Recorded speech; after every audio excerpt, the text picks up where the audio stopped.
It's not. I've never been a hater. It's not in my nature. Sure. You lying early, I see. Okay. That's good to know. That's good to know. There's no proof of that. I'm a lover. I support most things. Oh, okay. This is episode 61. They have a lot to go back to reference that. They don't. And some bonuses. They don't. I support everything. So if you're talking about Wanda, she don't count. She's a villain. And she was doing some foul shit. Misunderstood. Oh, is that what we're calling it now? For sure. Depression. Oh, so we're excusing these things at this point. We letting you know why she's the way she is. Oh, I know why she's the way she is. Just reasons. They call those excuses in other places, but anywho. Not in this place. Not in this space we in today. What space are we in today, Jay? We are in the space of the Was It Good Though podcast, a podcast that discusses movies and TV shows, old and new. I am one of your hosts. My name is Jazz. I am joined with Jason, my other co-host. Jason, how are you feeling on this amazing day? I'm doing well. Blessed, highly favored. Amen. And we have a guest returning. I mean, creepy Crystal, like, yo, she got the Brady rings. She's like, look, Brady, what, got 5, right, Jason? Mm-hmm. 6? He got 7. 7 rings. Yeah.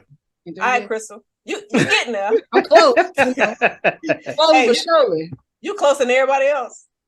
We call her, she could be D Wade. I think D Wade got 3. Okay. Well, welcome. I'll be D Wade. I'm cool with it. Thank you for joining us again. We are going on a joyride.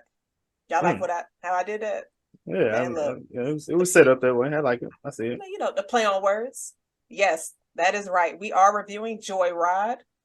Joyride, I believe, is streaming on Amazon Prime and YouTube at a cost. Yeah. I'm not sure if it's still in theaters.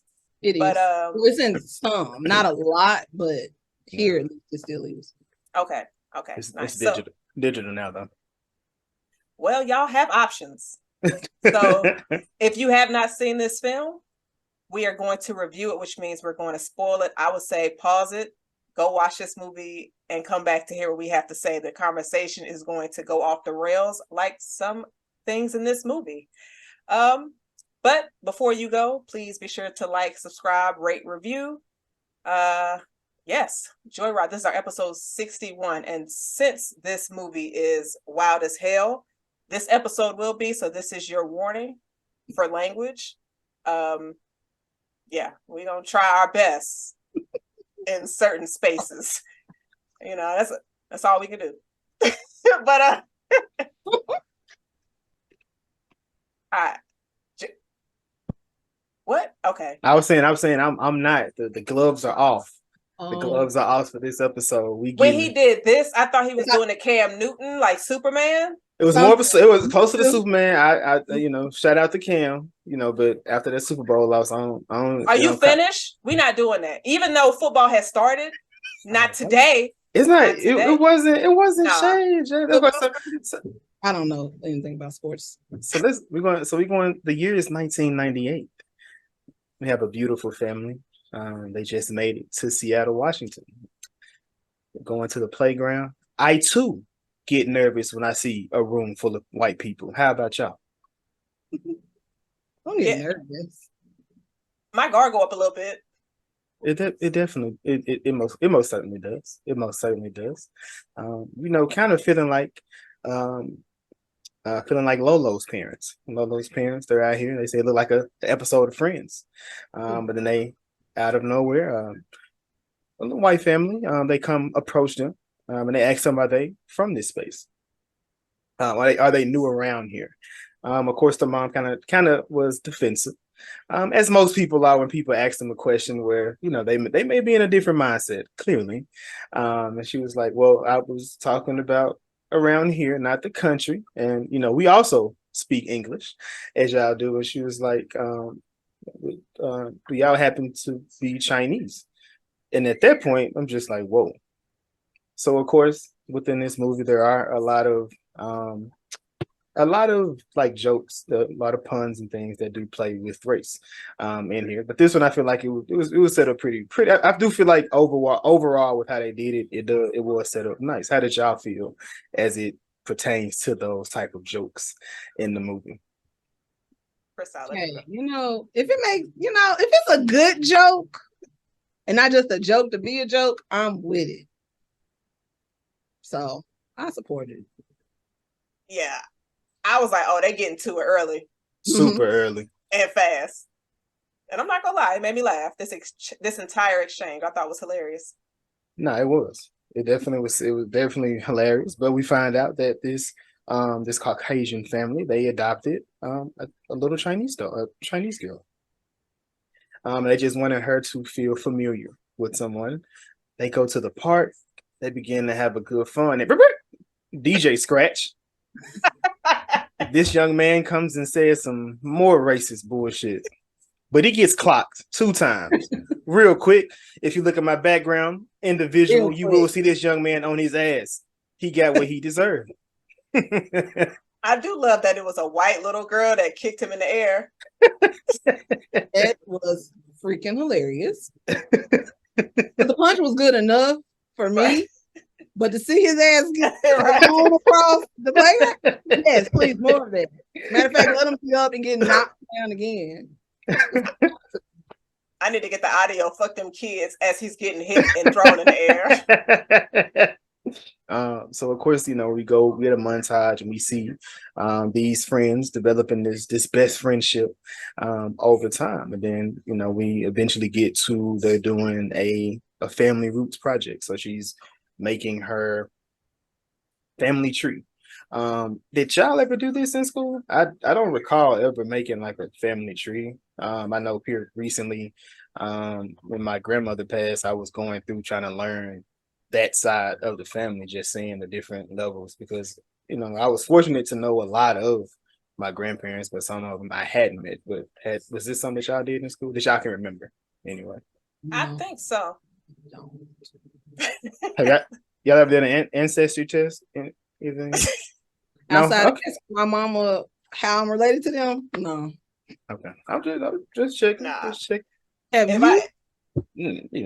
No, definitely not. I'm good. I'm good. And of course, kids are dicks. Baby girl, she going through her picture, and they, rude as hell. Why don't you look like your family?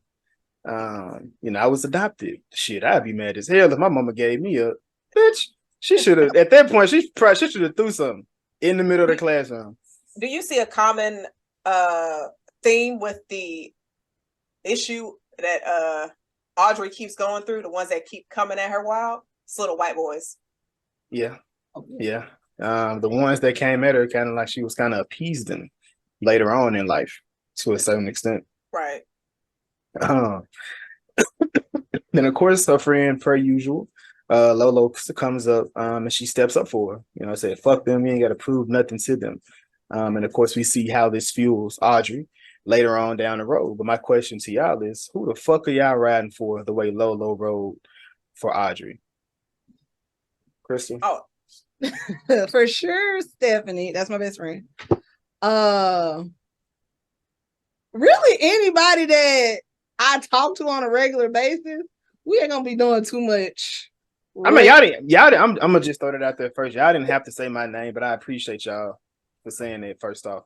I ain't gone yet, so I know. I'm just making sure I clear the air, so people ain't gotta. That suspense is out the way.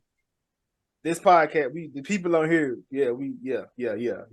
All right, Chris, you can continue. We got Stephanie. You be fighting men though, probably more times than not. I'm sure. I'm not gonna. Now if it's a woman, then hey, maybe we could talk. I got some women we can be fought. This is like I keep them. I keep them over there too. I mean, you might need to look within if you keep them. Woo. But I'm gonna say mine is the roomie. Mm-hmm. For sure. And then yeah, so. Gotcha. Of course, I got my guy D. Definitely gonna ride. Non-family. Let me say non-family. But of course, my siblings are like friends as well, so definitely gonna ride for them. So then of course on the flip side, we got Lolo. She would first, Audrey was most likely to succeed. Lolo was most likely to go to jail. And we just see she's just the wild one. Lolo is real. That's what it is. Everybody around her. And artistic. She is. She's definitely an artist. So like I said, we catch up with them. They in the house. They eating snacks. They got this weird bowl, like some hot Cheeto puffs, and cheese puffs. We talk about snacks all the time, but let's talk about the weird snack that y'all get that you don't think typical people would either mix together. Crystal, if you don't say what I think you're gonna say, I'm gonna put your ass out. So you be careful. I'm gonna let you think, or I'm gonna say it.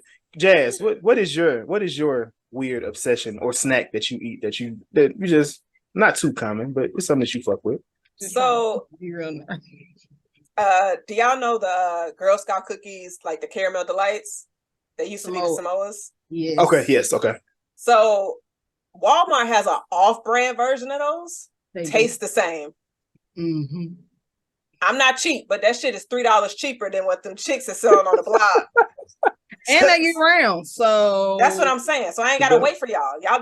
I'm pretty sure. I'm convinced that the Girl Scouts is a drug front. I feel like we've discussed this before. The Girl Scouts, Arby's, it's one more place that they're drug fronts. Did you say parties? Arby's. Arby's. And Crystal is a Girl Scout, and she is a frequent flyer mile contender at Arby's. So Crystal is clearly a kingpin. Is that something you want to tell us? If I was one, it would be Griselda. That's all I'm gonna say. She has a person off top of her head, just already that she know who she would be like. Oh, I mean, that's cool. Y'all hired? You think you're gonna do an application for that job? Nah. Just like go straight for the interview. You know what, Jazz? If there was a job opening, it's yours. Okay, that's what I'm talking about. Crystal, so what is your weird snack obsession? You got a lot of them. So if you I want me to put out first of all, I eat regular food. What are we talking about? Okay, the way you eat them ain't regular though, so you can continue. Are you talking about like? You can talk about the drink special as well. You can talk about that too. I'm not talking about that. I don't have any weird snacks that I know. Okay, so every snack you eat, like this, you be sharing this. Like people be like, yeah, let me get some of that. I don't share my snacks most times. I don't know. I offer them, but nobody ever want it. It's regular stuff though, like Flamin' Hot Cheetos, Snickers, Reese's. Mm-hmm. That's regular. Twizzlers. Mm-hmm. Mm-hmm. Mm-hmm. What do you have in mind? Like when you drinking drinks, Crystal, how many drinks do you drink at one time? Usually 3. Do you drink some people have coffee and water because it's you drink the water after, or you may drink the coffee. How do you drink these drinks? The 3 drinks that you have. What is your or is it like a Chick-fil-A type thing? You may take you might dip it in both simultaneously and then take these. How do you do this? Well, okay. So I usually have 3 drinks. Yeah, I'll use yesterday's 3 because I don't have 3 today. I just got 2. I had water, coffee, Dunkin' Donuts coffee to be specific, and a white Gatorade, which was the glacier cherry flavor. So if I'm drinking, I'm usually drinking 2 out of the 3 at one time. So it's usually like the Gatorade and the water or the coffee and the water. But there are other times where I will hit all 3 of them back to back and just, quench my thirst. This is like wait, it sounds like you going to a lot. Yo, my nigga. Like I don't feel right now with just 2, but it's okay. That's like a sensory overload. That's just a whole lot of going on in my mouth. I just don't know how I feel about that. It's not. The water cleanses your palate. I'm thinking about that coffee and that Gatorade. Well, I wouldn't drink the coffee then the Gatorade. Water is always involved. So water is always between those 2. Yes. Whew, okay. All right. Y'all hear the water's between it, y'all. Yeah. I had to talk to the audience on that one. I was so scared. I was like, damn. Okay. My judgment just went down. Thank you, Jay. I appreciate it. Yeah, nah, that don't seem weird. Like when That's you true. like the water just splash. The water is giving it, like you said, a cleaner palate, a fresh plate. So I can taste my Gatorade as it's supposed to taste. One time Kristen sent me a picture of lamb chops inside her salad. That was just like I've never I don't go too far outside of chicken. So I see people do shrimp. I've never good. Like she just didn't want to. She didn't want to use two plates, so she just threw the lamb chops on top of it. It looked like Fred. Resourceful. It looked like a Fred Flintstone plate. You are not saying nothing that makes me want to judge her. You are a hater. He's not saying anything that sounds like it's bad. You just want to put my business out in the streets, and that's okay because I can take the Jazz eat mushroom pizza, so clearly her palate is kind of. Whoa! Mushroom pizza is good by itself? No, I'm not. No, never. Why not? It's mushroom. Mushrooms are delicious. They are. They don't even have a flavor. They don't even have a taste. They do. They're like that. It's like the most useless vegetable. Or what is it? A vegetable? Is that considered a vegetable? I think it's a fungi. Honestly. I mean, yes, it's a fungus. But what is it? Which family it's in? Sure, it's a vegetable. This is our second week having a food tangent, and I don't have no food in front of me. But you know what? I am hungry. Oh, I'm sorry you didn't. I'm thinking about all that food we talking about. Lamb chops and salad. That sounds good as hell. It was delicious. No. You're hating, Jason. A little bit. I was trying to think. As I was doing that conversation, I was trying to think of something that I eat that's weird, but I don't really mix too many things. It's like you said, hot Cheetos, purple Skittles, Starburst, sour straws, and then what? Now I do dip my flaming hot Cheetos in nacho cheese sauce. Is that weird? It's delicious to me. No, not really. Cool. Because I do like the Pringles and the nacho cheese, but it's a jalapeno cheese that you get after. You put Pringles in nacho cheese? The nacho cheese. Dirty enough for that? The jalapeno cheese dip in the store. You got it. It's fire. But we catch back up with Audrey. She's at the White Hills Club playing racquetball with her boss. This is partially why I wear glasses. Back in 2009, I got busted in the face with a racquetball. Came a lot faster than I expected. And then I learned I'm supposed to wear. That's what he said.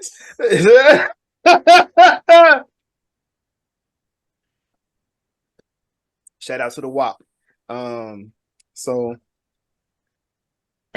of course she kills her boss. Well, she beats her boss in this game. And then she has to be super over the top, making sure she knows everybody so she can, I guess, get in with the good old boys. What did y'all think about this scene? Jazz, like your wheels already turning, looks like. Or you got a joke? Both. Like when we came to this scene, you saw everybody that's like high time members there, all white males. Mm-hmm. And then the fact that her boss is just like, you're really good for, and then the two associates, woman, Asian. And he was like, associate. And they was just like, it, like that whole exchange, I'm laughing hard as hell. And Audrey just standing there like, yeah, what is happening? And the fact that the boss is like, I'm an ally. And she was like, yeah, we really appreciate that Mulan themed party. He was like, I was just like, oh, yeah, this exchange was wild. But I thought it was funny when she was saying everybody's name. She was just like, hey, Mike, hey, Jason, hey, Bill, hey, Mike, hey, other Jason. It's like they all just had the same names. But in that scene, it was one, I forgot what shirt he had on, but she did not acknowledge him when she came out. And then he opened his mouth and I was like, that's why nobody wants to talk to you. Because why'd you have to say that, fam? You deserved. And of course we figure out what's really going on. She is up for partner at her firm, but they want her to close this. They want her to close this deal when she goes out to Beijing. And of course, one of her cohorts is challenging her. You know, I didn't know you spoke fluent, Chinese. But then of course she doesn't. She kind of fumbles her way through a course that she's been taking, and she said something that it just may have sounded one way, but it definitely wasn't that. at all. And then she said she's gonna take her professional translator with her out to Beijing, and we get a more in-depth look at the grown Lolo. How did y'all feel about this scene of Lolo going TikTok on with Baron Davis? Jazz probably don't know their reference, but there is a young lady on TikTok who goes through calling out the different awards that people are giving her as she that's her. I didn't even know her name, but I knew you knew. She be on TikTok. That's it. You just got on TikTok. I'm from Twitter. I be on Twitter. Oh, okay. You be on TikTok more. Crystal, what did you think about this grown Lolo? I love Lolo. Lolo was with the shit from day one, and she's still with it in present day. So I'm messing with her. I don't know what she's talking about. It was kind of weird. But hey, go if that's what you're into, go off. Go off. She was going wild. Like she was sending it to Byron Davis, the basketball player. Mm-hmm. What did he play in NBA? Because I'd never heard that man. Okay, cool. She was like, I slid in his DMs, and he's looking for a translator.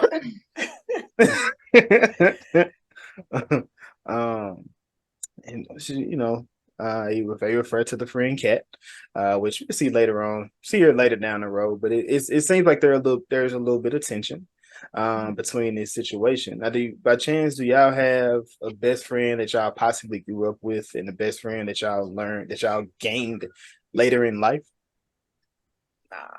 No. Oh, okay. Yes, but not to the extent where it's beef between them. Got you. I'd be beef with my best friends. They don't know it. I just be. It's not real beef, but Why you be beefing in your head? They gonna know this after. Sure. Okay. Well, I want you to let it go. Release that energy that y'all having. They're cool people. I've met them in person. They're great. I'm like, that's my best friend. We're not doing that. So you can't have more than one best friend? For sure. I'm gonna still do what I'm gonna do. I don't. The energy of it, for sure. It just sounds like hell no, fuck no. I'm the number one. The rest of you, I'm the number one. The rest of you bitches is my sons, and then y'all. I get that because, like, in my mind, I'd be like, it's only one at the top, like one best friend, and then everybody else is under that person. But I mean, I guess you can have multiple to where they can just sit at the round table, like King Arthur and them. I mean, yeah, or like Jesus and the 12. Yeah, that's hard. He died. Well, all of them died. Just be honest, all of them dead. That's how the story ends every time.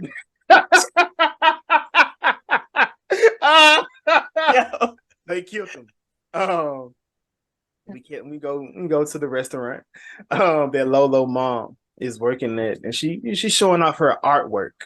Of the artwork that y'all see, what was y'all favorite that she showed to us in the room? She had the leaky cats. The slide is sticking out the most to me, so I'm gonna say the slide. Yeah, the playground. I had a boob sandbox. It did. I like the pussy pedals though. That was really nice. You was like, you look at it, it looks like one thing, but if you look closer, it was little vulvas. Would you put that around your room? Maybe. I might. It would have to match. It couldn't right now. No, it wouldn't match anything that's in there. But if it matched the vibe, yeah, why not? Okay. Would you throw LED lights in there too? Wait, I mean, LED lights. I'm sure Jazz. Personally, that's not my vibe. I want some so bad. Oh, I love LED lights. Why? I mean, get you some. I'm not gonna be putting. I don't have them because I'm not gonna be the one to put them up, and they just gonna sit in the package. They literally have a. I'm not gonna. It just sticks. It just sticks though. It depends on how you get it set up. Because I got them going around my room. That should take a minute, and you're gonna need a step stool. So I get it, Crystal. But you're like 2 feet tall. Who? Crystal way taller than you. No. Nigga, make it sound like I'm a midget. Like, you are like on the cool. As if I'm like, Taller than her. Am I? Yes, way taller. On the cool, that's like a midget. yo, For real. Jason is this nigga. Wow. I'm not that now. I need a step stool. Of course, you need a step stool to get in your refrigerator. Wow. Disrespect is flying. It's crazy today. It's wild. Okay. Challenge accepted. Right. So they're going over the artwork. And this we kind of find out part of what the issue may be for at least Lolo. Financially, she's just not where she would like to be. And Audrey suggests maybe you should pick up some shifts at your mom's job, like pick up some shift at the restaurant. She kind of that's not what she wants, to get into. They made like a reference to that movie Romeo and Michelle High School Reunion. I don't know if y'all ever seen that or What not, is but Romeo and Michelle High School Reunion. I didn't know Who what it was. Who them? Mhm. 'Cause I thought it was supposed to be Romeo and Juliet. It's about these two white girls that travel to their class reunion. Yeah, they got Lisa Kudrow in it from Friends. I watched this show. I don't care what the rest of you black people say and lie about, but yeah, I watched Friends. I've watched Friends too. Just Look not at on Jazz. purpose anymore. Not on purpose anymore, but you did at some point. Yeah, for sure. Nick and Knight was that was the lineup. Yeah, I ain't watching no Friends. Sure. Then we, second conflict. Audrey, if she was to get this job, she would have to move to LA. Which I have told y'all, friend, about that, considering the situation that they had. Well, so I guess it's one of those things where, like, if you don't tell them, because she doesn't for sure have the contract yet. So she's got to land that deal for her to get considered that. I mean, I probably would have, but it wasn't a guarantee that she would get it, as we can see. I mean, but it's a consideration that, this could happen. No, I'm saying I would tell my best you friend. would. You said you would. Especially if she lived in my garage. She's gonna be homeless. She might need to find somewhere else to live. Right. Unless she's gonna follow me to Los Angeles. And Lolo gives me that vibes. She don't seem like she tied down to nothing. To nothing.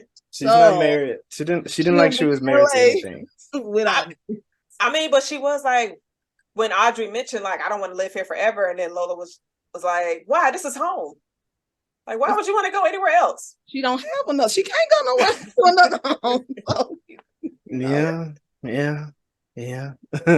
And of course, the families, they're having a send-off party. The ladies are going to Beijing, so they wanted to get them all together, just have them a nice little send-off. Then this, so we kind of see the different or the dynamics of the women with their family. So she had this, they called it a red bean bun, and they said they made some and they wanted her to try it, and she wasn't sure if she ate it or she wasn't. She was like, hey, do I eat this? Like, do y'all have, like, I do this when I go to people's houses, like if I'm a guest or somebody, and like if they know what I eat, like I'm like, hey, do you think I eat it? Like like what you think? Do y'all do that? I'm pretty adventurous when it comes to food. That really went in for you. Jazz, what about you? Are you adventurous with your taste buds as well? Because we know, because she, Christy, so I like from food. I'm gonna try it. I like food too, but I ain't just adventurous. No. For me, I'm gonna be like, nah, because if it's nasty, then I gotta put my plate in the trash can upside down. So or right side up. Hey, say it with your chest. I do. If I'm at a person's house and like I'm a tester, I will test everything they got just a little bit enough where it'll either be gone or I'm like, nah, I just ain't. I can't do it. I can't do it. Or I'm gonna get one at a time and try it like that, and I come back with a real plate if it's good. But if it's not, hey, we leave in a little something. Well, I'm fit to dip, but I come back. I gotta go snag something. I'm not fit to sit up in here and starve. That's why I always bring something. Like if it's a dinner party, I always bring something that I like. It's for everybody. but I can definitely eat it if the food is not. What you mean? Like what? Give me an example. Like I don't know, some chip. Like I don't know, it's a dinner party. You bring it, so you bring in flaming hots to my my black tie party. That's what you're telling me. It's a black tie party. You said any event. No, that's a different event though. That's like I'm assuming that's catered. No, I'm not gonna bring food to a catered event. That's country. You are country. I know, but I'm not that country. Oh, okay. So it's a difference between that country and that country. It is levels. It's definitely levels. Okay, we're gonna get into those levels here shortly. We're gonna get into these levels here shortly. And then of course, Lolo, she tells her, "Nah, you're not gonna eat that. That's Chinese. You're basically white." She was like, "No, I'm not." And she went through different things. I know Jazz say picnics are white people things. Cause it's pick a nigga. Like that's where it came from. Damn, Crystal, you be on picnics too? I like to do picnic. See, Jazz be I don't. It must be some. That must be some. Hey, look. So Jazz,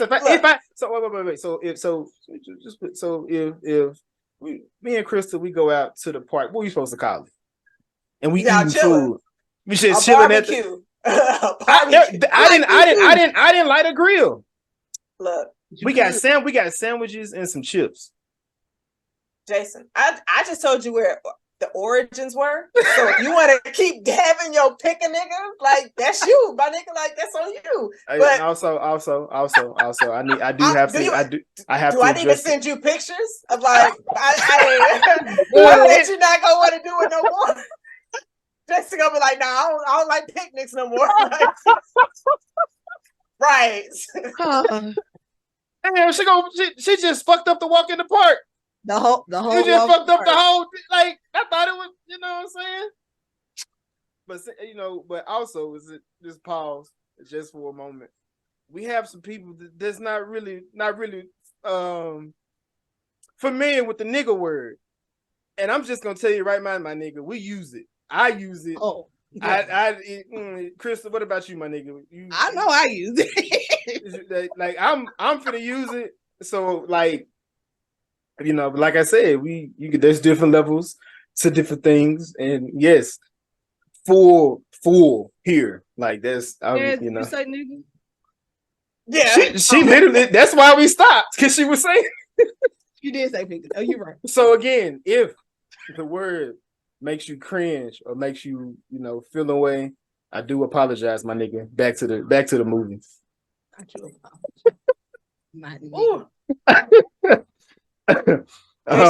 Jason pulled a Kanye, went on stage and took the mic from Taylor.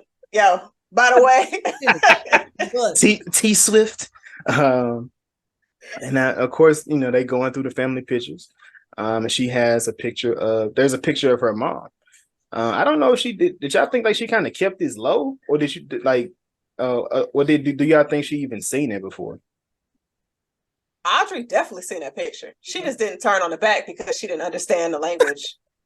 So she was just like scribble. Well, I don't know what she did, but she could have. So okay. So since we here like this, I want to go into this as well. Like so, like oftentimes, I feel like when people they kind of like they try to separate from something, like they're kind of unfamiliar with. Like Audrey was a top student, so like I feel like if she really cared to know, she would have did the work to know. Because I feel like you could have Googled. You can damn near iPhone translate what her that best friend is fluent in the language. You know what I'm saying? Like hard if she really wanted to. I think she tried to separate herself, and then it became the thing. For then she was like trying to get to it. So, no, I don't know. I mean, possibly because I guess. Damn, I didn't even think about that. So she was hiding her mama like Drake was hiding his son. Hey man, that was Drake business. That was Drake business. But I mean, to a certain extent, yeah, because that was your best friend. Like you had a whole board, and you didn't put your mama on there. you could have literally put your mama on that board when you was at school and you left that picture. But we don't know at what age she saw that picture. Okay. So she could have saw that picture when she was in college. We don't know. And so when Lola was just like, oh, we can go on this adventure that we were talking about ever since we were kids, I was just like, no. But it's like when she saw it, it seemed like she had some hope, like the face that, like her reaction, but then she kind of just was like, dismissed it. I don't know if y'all saw in her face when she was thinking like the possibility of meeting her mom. But then she just like, nah, that seems too good to be true. I don't know. That's just a sense that I got from like the energy she was putting off and her facial expression. I think at that stage of her life, her proximity to whiteness had far exceeded her relation to being Chinese or an Asian woman. So she probably did have that hope, but she buried it and really didn't care because this her life, these are her parents. Why am I gonna dig up old stuff to reveal some stuff that I may not be ready for? Gotcha. He likes to control. I mean, I feel like we all do, especially in our life. Like if it's more of a control the controllable type thing. It was a situation I feel like she didn't understand, and however she coped with it, she coped with it. So I understand both. I do understand both sides, but I was just curious. And it's kind of a loaded question. And I mean, I know we all know who our parents are, but do y'all think that if that was your situation, that you would go and look for that person? I'm nosy, so yes. Yeah, you definitely are. I would have wanted to. You definitely are. That's her. So my motives for trying to probably go pursue it might be wild. Just to make sure I don't have no random siblings out there that I could possibly date. So be like, okay, meet them. Like, did you have any sons? What they look like? I appreciate you. But I would not like see them as like, wow. I mean, the parents are the ones that raised me. It's like, I appreciate you. My life was great. I don't think in her situation, she wouldn't have ran into it no way. But us, I understand. I definitely understand. I probably would as well. Like I said, I just like knowing the information. If I can have a relationship with it, that would be even doper and super like this. I'm a family person, so those things are important personally to me. Sorry to cut you off. So if you found like the parent and then you had like a sibling out there around your age, I would if they look. Wait. No. Wait. If they stayed like if my parents stayed in Memphis, like that would be now. That's when it'd be. I would be like kind of question, like kind of. I would be worried because it's not to me. That's not where I was going. What's your? Let me get my question. All right. Okay, so if you met like you had a sibling out there that was around your age, would you like automatically do you think you had that connection of like, this is my sibling? Or would you be like, this is kind of like a stranger, I don't really know them like that? Would you put like a lot of, I guess, trust in them? I've been in that situation, so no. Would you give them a key to your house? I wouldn't give what? I've not given Jakara a key to my house. Why would I give my sibling one? And she's old enough. And she's old enough to have one. No, she didn't need that shot. She did not need that shot. It's not that much trust in the world. Hell no. But because you never know. I mean, yes, we siblings, but niggas siblings still have their own minds. Niggas out here full-fledged killers. Anything out here. No, I don't know what this meant. I don't know what's on this person. You never had a cousin. You like, what the fuck happened to him? we used to be kicking it when we was young. I never hang out with this nigga again. That nigga was at the family. You wildin'. What's wrong with her? Is she a hooker? Like what? Like what? Yeah, no. What the hell, Jazz? No, I need to know this person. I don't think shit. I'm just asking because some people just like it's like a switch. They be like, "Oh, that's my brother. That's my sister." Like, and they just met him yesterday. So I'm like, I tried that with some of my siblings. I've been saying shit. We've been there. I've been there. I'll try to have the relationship like the texting. It'll be a text. You want to hang out, you want to do stuff, but like, I probably wouldn't invite them to my house. It'll be a minute for you get there. Like, it'll be a good minute for you ever come over. We can meet publicly. We're gonna treat you like a blind date. Let me get to know you.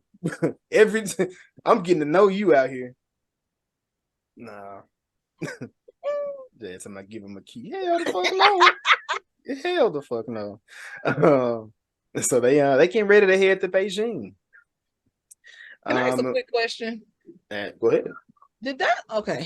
At the dinner scene at the house before they go to Beijing, did that look like they was with their parents or like they were with their friends? What you mean? When they did the sandwich? Yeah, like their parents just didn't look like they aged that much. Everybody the same. To a certain extent, but I feel like so they put some gray in Audrey's dad. They put some gray in but the mama look, she can look aged banana. Okay, go. Come on. Oh, that lady aged banana. Go to the But Lolo mama and daddy still look good though. Come on, Lolo mama and dad. All right, you know what? We get introduced to Deadeye in this scene. What did y'all think about Deadeye? Because it was a bit of a misdirection, prior to, and then we get which that would have been cool if the trailer wouldn't have already showed her. Cause then it would have been like, oh shit, but she in the trailer, so it is if you watch the trailer. I didn't really. Okay. I did. If I did, I didn't pay attention to it because I didn't know which one was Deadeye. Got you. But how did y'all feel about this introduction? Whichever one of you young ladies want to take it. I love Deadeye. I love awkward, irreverent characters. They're my fave because you don't know what's gonna come out their mouth, and I'm here for that always. Deadeye was wild. I don't know what she did to Audrey. When she burned her hair, cut it, something. Like Audrey's still traumatized from that event. She lit the lighters, and Audrey was like, my hair. Let's remember. So it probably has something to do with fire. Right. It did. It did. She's over here like, can I take these on the plane? They're like, no. Why do you have 3 lighters? The big ones at that. Right. Just get a pocket one. And go on about your business. What are you on fire? Just wilding. And she said she get kind of a little backstory to her. She do a lot of online things, so most of her friends are online, which they never said how old she was, but I'm assuming she's at least 21, just based on the different places that she was going to and different things that she was doing. I would assume she was that age, but she said she went to a friend's wedding on Zoom, but they she said they married a pillow, right? That's what they. I went to Jazz's what was it, housewarming on Zoom. She did a little housewarming on Zoom. That was dope. I think Crystal went to a wedding on Zoom. Lady married herself. Remember that? No, I didn't go to that wedding. I saw it on TikTok. But you know what it is. I know exactly what it is. Yeah, okay. Crystal has a friend that married herself. And I don't know her from a campaign. Congratulations. Sure. Yep. So did she put the ring? I don't know that one. She did have a ring. She did have a ring. Mm-hmm. She had a mirror. Oh, shit. There was a mirror. She had a guest. She had a ring bearer. She had a wedding to marry herself. Mm-hmm. And efficient. It was an outside wedding, real cute, Okay. She wore I think it was like an African type print dress. African. Wait, this wasn't a white woman. No, this is a black woman. Send you the link. It was a black woman. This whole time, I had a white woman in my head. It definitely was not. I don't look none of what you're probably thinking. Not at all. It was shocking. I was shocked too. I was like, oh man, we got to get you off TikTok, Crystal. I stay in Twitter.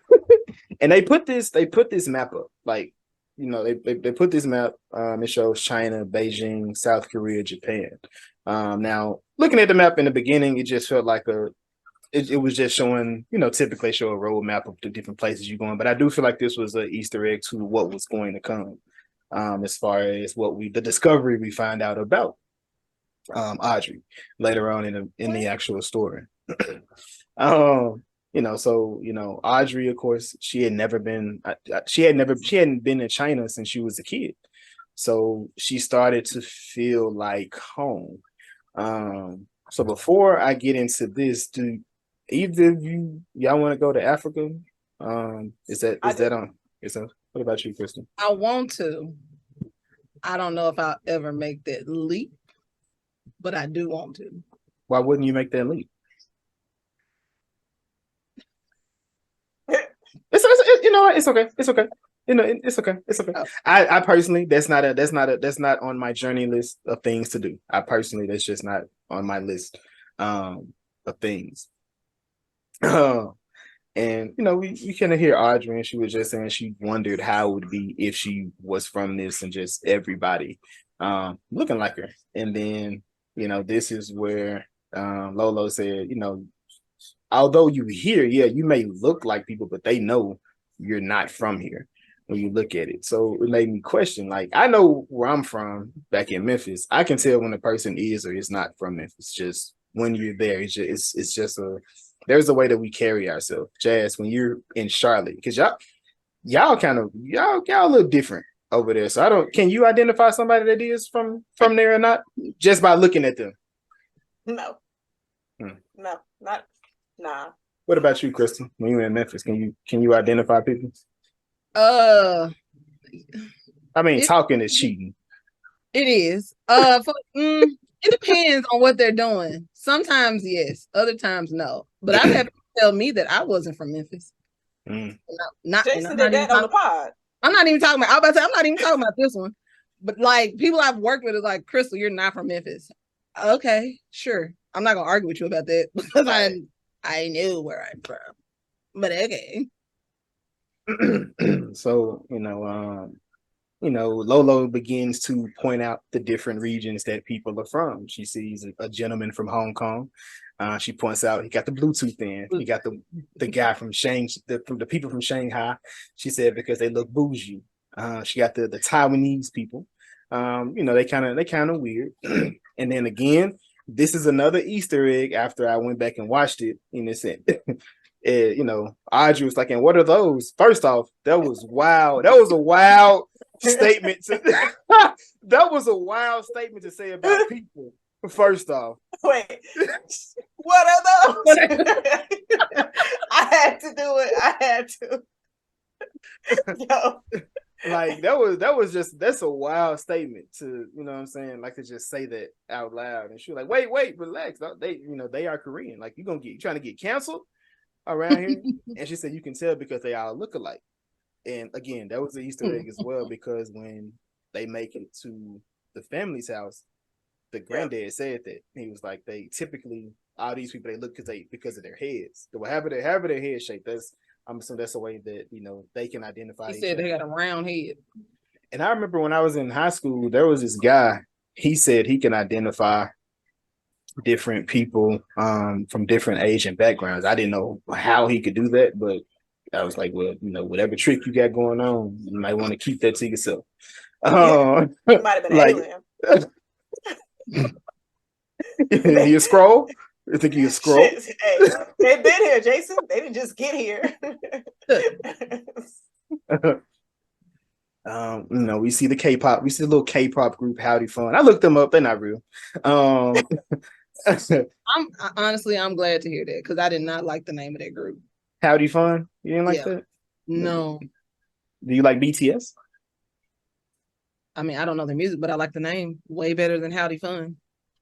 And then you see them just walk through security. They're like, how did they do that? They could just go through security. Which of course that's another callback, that they'll come back.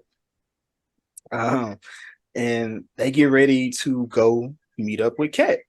And the court at the, on the set of her TV show, and they said, y'all are a lot alike, because she's why is that? Because y'all are, basically sexually liberating. And she said she got this tattoo. She kind of said why they are like this. Well, she got a tattoo on her vagina, and she, I was wondering if they was going to pay that off at some point, which I'm glad they did, and that was a hell of a payoff. How about you? Because you come from the school of it, Jazz. I mean, Crystal. What school I come from? Germantown Red Devils. I mean, literally. Like, Bam. Got nothing. Sure. It's not a lie. It's not a lie. It's the best of the school we graduated from. School mascot. I don't. It, Sure, like it was a payoff. I don't know. It looked like him. I mean, it looked just like him. It did. And so we get to this show, The Emperor's Daughter. Of course, they're doing some horrible ass acting. So y'all wouldn't want to watch this movie from looking at this clip? No movie, no show. I wouldn't. No. You wouldn't hire none of them? Mm-mm. Not even Cat? No. To do act? No. I'm straight on all of that. Then of course the set ends and they do this show tunes type of thing, which makes me wonder what weird shit do y'all do with y'all friends when y'all see each other that people would probably look at y'all like, whoa, what the fuck is that? Crystal, I know you got some shit. So Jazz, what do you and your homies do? Well, my best friends, we were college roommates. So anytime we used to be out, be like, roomie! And it would just be in sync. And just be loud. Got you. Okay, that's not too weird. I mean, that was anticlimactic. I'm telling you that now. Oh, I thought y'all man like jumped up and do like a cards and kick or something like when y'all see each other. But who got time to be doing all that shit, Jason? Oh, Crystal, what do you and your wait? First off, Crystal, what do you and your homies do when y'all see each other? Okay, that was a setup. Dang. So me and Heather, shout out to H-Mac. She got a list. And it's okay, I just be out here doing shit. In high school, and I think we've done it like after high school too. I don't know how we made it up or what, but whenever we used to see each other in the hall, we would be like H-Mac and C-Jack. We keep it 100 every day, not every other day, but every day, Y'all had a rhyme? Crystal, that's fire. That's fire. Who else you got on this list, Crystal? Okay, so in production, we went to Germany. You had multiple? Yeah. I told you she got a list. You thought I was talking? Just playing? I just be out here doing shit. She was like LeBron. Right. At Germantown. Them different handshakes that they come up with before every game. No. Please tell me you got one for the color purple, like I feel like I did do that with somebody, to be quite honest. But we made up a dance when we went to Germany. It was like 4 of us. Shout out to Brittany, Alice, and Monica. We stood in a circle and we had a whole dance. And there were words. There's that. And then me and Stephanie, we just kind of dance whenever we're around each other. Yep. Got it. I don't really do too much, to be honestly. Like, nah, I'm a handshake, high five type of guy. I'm fun. I'm still fun.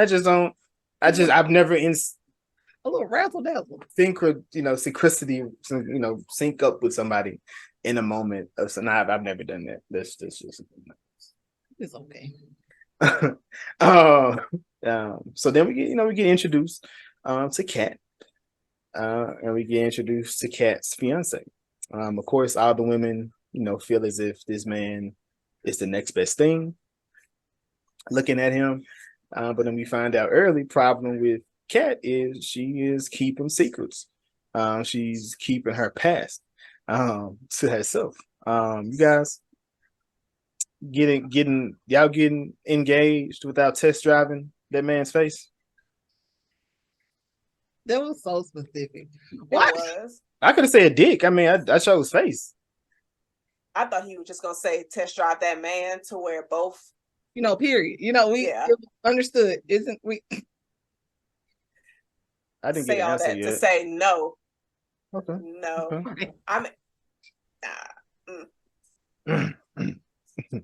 Like she said, I feel so bad for Kat in this whole scene because she's just looking and lusting over him, his body, eyeball eye level with his nipple, and she's just rubbing.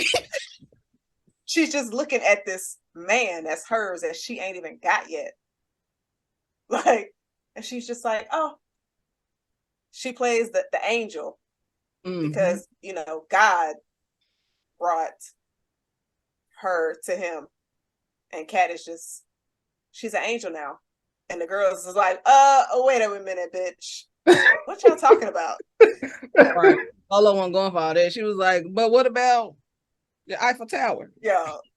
And everybody just started fake laughing. And it's just like, I love Paris. But the fact of like, Deadeye was just like, wait, y'all Bible thumpers? She was confused. Yeah. She knows what's going on. Is that a like? Have y'all heard that before? Yeah.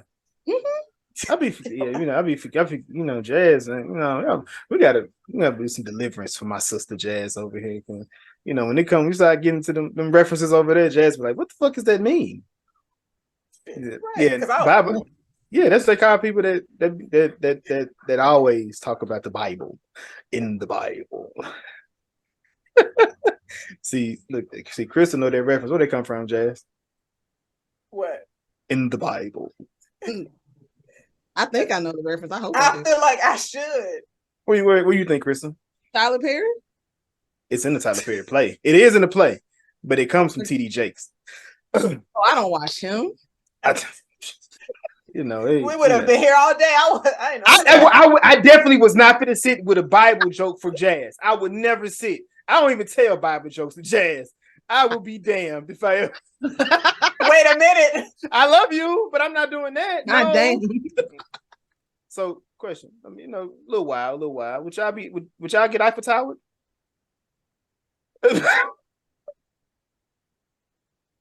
You know what? We can keep moving. We can keep it moving. I don't want nobody, you know what I'm saying? So of course we made sure to put a warning on this episode, right? And so we see the dynamic between Kat and Lolo. Like I said, there's tension. Which I can see the difference. Lolo, like you said, Crystal, she real. Like she is who she is. She owns, you know, what she is. Kat, on the other hand, like I said, but she's hiding who she is with a person that, you know, she's about to marry, somebody you're supposed to be with for the rest of your life, which I don't know why. Because at some point he got to see this vagina, and that would have been like a rude awakening. Like, cause I'm not touching it. I don't know if I could touch. Just close your eyes. That's the devil, though. I'm a literally. And I'm not gonna lie to you, I like to watch myself, so no, that wouldn't have worked. It just wouldn't have worked. I like to watch it, so that like watching Satan eat me, that would not be fun. Like that wouldn't be you know what I'm saying? Get some LED lights. Jazz, what are you? What?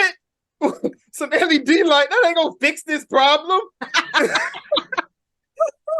Like, get up like a little smoke machine has to smoke, man. No, it sounds like a seance. Exactly. At that point, you got it. Somebody, what you gonna turn around? You gonna see a star behind your head? Like, oh, what is she gonna be like? The baby girl. What's her name? On Lovecraft Country? The one that was killing men. When she was Jonathan Major, she couldn't get him, but she got everybody else that was touching her. She got him for sure. Never mind. Yeah, be careful. Be careful there. Be careful. But of course they got, you know, Audrey. The real reason she's there for her business meeting. She catches up with Mr. Lynn. And he is thrashed. I know for a fact. I believe both of y'all have gone to different like work meetings. Have y'all seen y'all coworkers a little bit? You know, I was one of those coworkers that coworker. That was me. What? Shit, they saw me. We was a Spider-Man meme. Like, you too? You know? Yeah, no. I remember I was gonna take two of my coworkers home. We had been drinking. When I was like, Jazz, you good to drive? I was like, yeah. She was like, is you sure? I said, get in the car. I was fucked up. We survived though.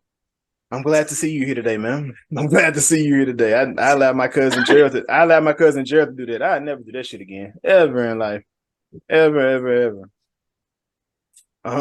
Always a passenger when drinking is involved. Because I don't drink. I don't drink like that no more. So I ain't gotta worry about it ever again. I will always be the D&D for you people. If y'all need a designated driver, cool. Got you. I got you. And I don't know if this was, Audrey said that she, not turning things down. They felt like what she said there was a custom, but it felt like she was just doing what she does when she's back home, like to try to fit in with the people, and she was trying to do it when she was out in Beijing, and it kind of it was biting her in the ass a lot. Which I have taken this 1,000-year-old egg shot. Yes.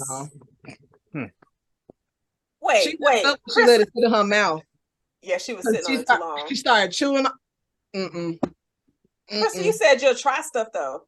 That is a black egg. I am used to white eggs. 1,000 years is way past the expiration date. I don't know. I'm gonna let them have it. So it's because it's black. No, it's because it's 1,000 years old. I mean, but maybe it was like fungi, like a mushroom or something, maybe. On the egg? I don't know. It's 1,000 years old. What do you even get a 1,000-year-old egg from? I think that's just the name. I don't think the egg's 1,000 years old. That's crazy. Like, where they find them? Who was thinking about this 1,000 years ago to be like, let me save it for 2020? Let's store these up. Right. That shit probably like 2 years old, and they said I stamp 1,000 on there. It might. You never know. I'm gonna do some research on that. Jason, no, you're not. You are not doing research on no motherfuckers 1,000 years ago. I on the eggs to see what it actually represents. Like, I don't know. It's gonna say eggs sitting in vinegar for 6 months. If it was a little piece of the egg, cool. That was a big chunk of the egg mixed with the alcohol. There's a lot going on in my mouth. I could understand why she got sick because they was going hard, and she was eating sushi. Right. Sushi. It was like I think it was like a mix of different Chinese foods because I definitely saw sushi on there, but she normally doesn't eat those because Lola even said that. So she was just. Lola tried to save her twice with this food. She's trying to be grown. Okay, right. Here it is. It's called a century egg. Okay. It is a Chinese egg-based culinary dish made by preserving duck, chicken, or quail eggs. Have y'all ever had? You ate a quail? You ate some quail? Quail eggs, I have. Where did you get a quail from? So when I was in grad school, we came out to LA, and one of my classmates is Chinese, and she ate quail eggs, and I was like, Jen Quinn, let me try them, and she did. She did. Something wrong with her. Something wrong with her. Something wrong with her. So, in a mixture of clay, ash, salt, quicklime, and rice hulls, for several of weeks to several of months, depending on the method of process. Well, these eggs ain't even that old for real. I told you, y'all can make them shits at your house. I'm not. I imagine that's what semen would taste like personally, I'm good on that, and I'm good on that. I'm not trying either one. Y'all can have it. I'm not the adventurous one out here in the world. So, so they begin. What? Go on, man. Go on. So they said this is when the party slaps, which it felt like rock, paper, slaps. I don't know what they were doing, but it said one person gets odds, one person gets evens. Is this a game that y'all would play with people? Hell no. Smack me in my No. face? Oh, fuck no. No, because I'm hitting you back. I don't know. I mean, that was the point of the game. Mm-mm. No, yeah, I ain't fucking with it. A I fight is might. gonna break out. Literally. Possibly. You gotta, you gotta let you got a lot of pride. You gotta. Who wants That's to what I'm not play gonna those? play. Who wants to play those kind of games? There's so many other games we could play. You Don't just nobody want rock, got no. paper, scissors. No slaps. I don't know. Don't nobody got no It's not. dice. It's not exciting. Take a It's shot not. if you lose. I don't know. Yeah, I mean, I guess, yeah. You adventurous with your mouth, but not adventurous in these different games. That's crazy.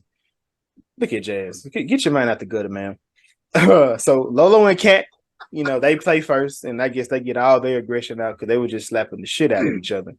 And the But guys was like, what game they playing? It was like, they still going? Like, yeah. they just playing slaps. That's all they was playing. Then Audrey and Lynn, they decided to play this game. When I saw this, I said, wait a minute, y'all. You didn't think it? What did you think was going to happen with? I thought he was gonna get a turn. This movie has been going off the rails the entire time. So I was expecting. I was like, is he gonna get a slap in? Because she would not have been able to take this slap. hell no. At all. She slapped the shit out of him though. Man, she competitive as hell. She slapped the taste, the blood, and everything out that boy's mouth. Talking about it don't hurt. I see that too, my boy. I seen the blood. Right. That's coming out. Then of course, she slapped him, and then you got in the back, dead eye. Woo, woo, woo! You Mike Tyson slapped the shit out of this motherfucker, and then she threw up. Shout out to Dead Eye. She threw up all on on Mr. Lynn. Oh, bad. It was them eggs. Yeah, they came back. She wasn't used to them. They came back. And something like that I probably couldn't eat no way because I'm physically unable to put it back out. So yeah, I'm gonna just stay away from those. Nah, because if it's gonna try to force itself back up. That's one thing. The other way, that's perfectly fine. It's when they're trying to come back up that way. It ain't happy. So then Lynn, he began to speak English. And then she kept like, wait, you can speak? He's like, yeah, I just do it to fuck with y'all. He calls out Lolo, because she said she wanted to smash. But of course, Lynn, go ahead. When he cut her off, and she was like, yeah, I stood it. He went back. He was like, yeah, that was just that. All right. I guess it was just like a compliment. I don't, It was for him. Yeah, that's what I'm saying. Like, I guess it was just like a little compliment, like, But it kind of played her because she probably would have smashed him, but he was like, yeah, no. Yeah. And he was talking about he was big on family. And he was trying to ask her, did she know who her family was? Did she have people back? And he kind of take a shot at her, but he does it, he speaks in this language. He says, and of course, Lolo, she hears it. What would y'all have done if y'all were Lolo in that situation? I think she did what she had to do. Yeah. Since it was a job, work related. I feel like if he was a rando, she probably would have got in that ass. But since he was somebody she was trying to do business with, she was trying to play nice. Yeah. Because it's just sis was not saying the right things.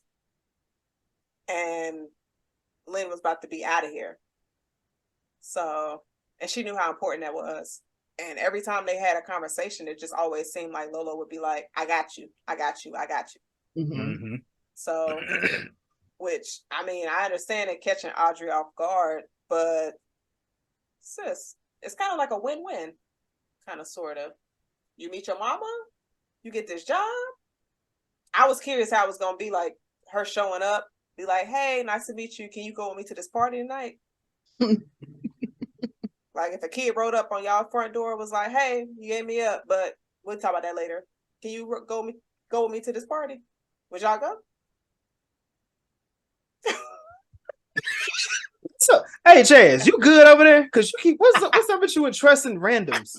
This is the second time today. No. Well, and within this, you asked us if we just gonna trust a random nigga. No, I'm just saying, like, if like the paperwork was there, she's like, I need you to go with me to this party. Okay. So as far so in that situation there, based on what because I mean, based on it being a business deal, yeah. Because I mean, anything can happen when you start brokering those type of deals. You have to kiss their ass to a certain extent. Like, that's what you're talking about, right? You talking about him, Lynn, right? No, I'm the saying, mama going like you meet your mama. Oh, you mean go find your mama and bring my mama to the party? Yes, your birth mother. I gotta go get her, and she gotta come with me. Like, yeah, we gotta go figure out where she at because this man needs it. Like, or in that, I mean, so I mean, I don't know. That would have been a tough situation, or I probably would have just been honest in that. Like, my mom gave me for a I don't know that woman. I don't know that woman. But then you might lose a job. I would have at that point. That's when Lolo and them should have been, running somebody interfering. Hey, I'm here because I don't know my mom, and that's what I'm trying to figure out. That would have been a dope. I feel like that would have been a dope conversation. Like I've never been here. I finally got enough money. I couldn't growing up. I'm here. I got to a certain place, and I'm trying to find my mom. That would have been the adventure. Still could have happened. All that would have still been a thing. But when you start lying about stuff, you got to kind of cover your tracks and you got to keep lying about it. Trust me, I know. When you start to make them threads, you peel them back. Another motherfucker peel it before you do. It's a wrap. I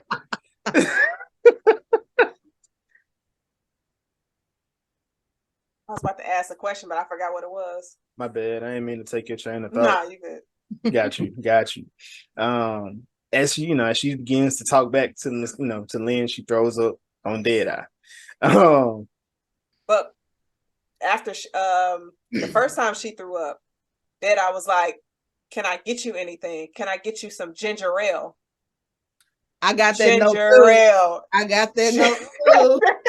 Ginger ale. I skipped over that, and I bet you did. They're not black, so I mean that's fine. They can use it as medicine. No, but the thing is, you see how that impact is over cultures, Jason. I understand, but I understand ginger ale is used for an upset stomach. It's for an upset stomach. I drink Sprite. I said I drink a Sprite. I don't like ginger ale. I don't like the taste of it, the flavor, none of that. I don't like ginger though. So yeah, you're the reason I tried it. And that's why I don't like it. I'm blaming you for it. I'm the reason. She made me take a ginger shot one day when I was sick. It's so good. She just drink them just because. No, they're good for your immune system. Healthy for you though. That's fine. I do some push-ups, go into the shower, a hot shower, and let the steam open me up. You can do it that way. You be trying to help them live longer, but they be like, "Nah, I want this alternative over here." And you just like, I do because I don't like that. Like, so living long. So now ginger ale helping me live longer. Duh. Right. The fuck? I've been told you that. What are you talking about? Yo, I'm sure it says in the Bible, ginger ale will add 13 more years onto your life. Somebody took that page out though. I bet they did. Which book was it from? Nigalations? Probably in the Old Testament. Nigalations. Don't be like that. Yeah, Nigalations. Hater. Jazz made up today. You said it.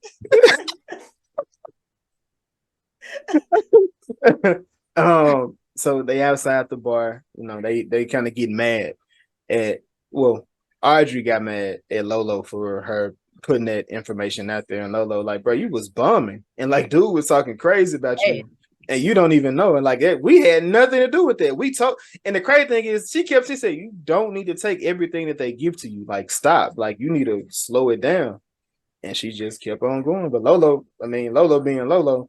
She used to that party life, so that she bring it here, like she going crazy with it. So they said they got to go to hygiene. This is, and they kind of talked about the type of area, that this was, and she was just saying like the type of people over there, like they Chinese.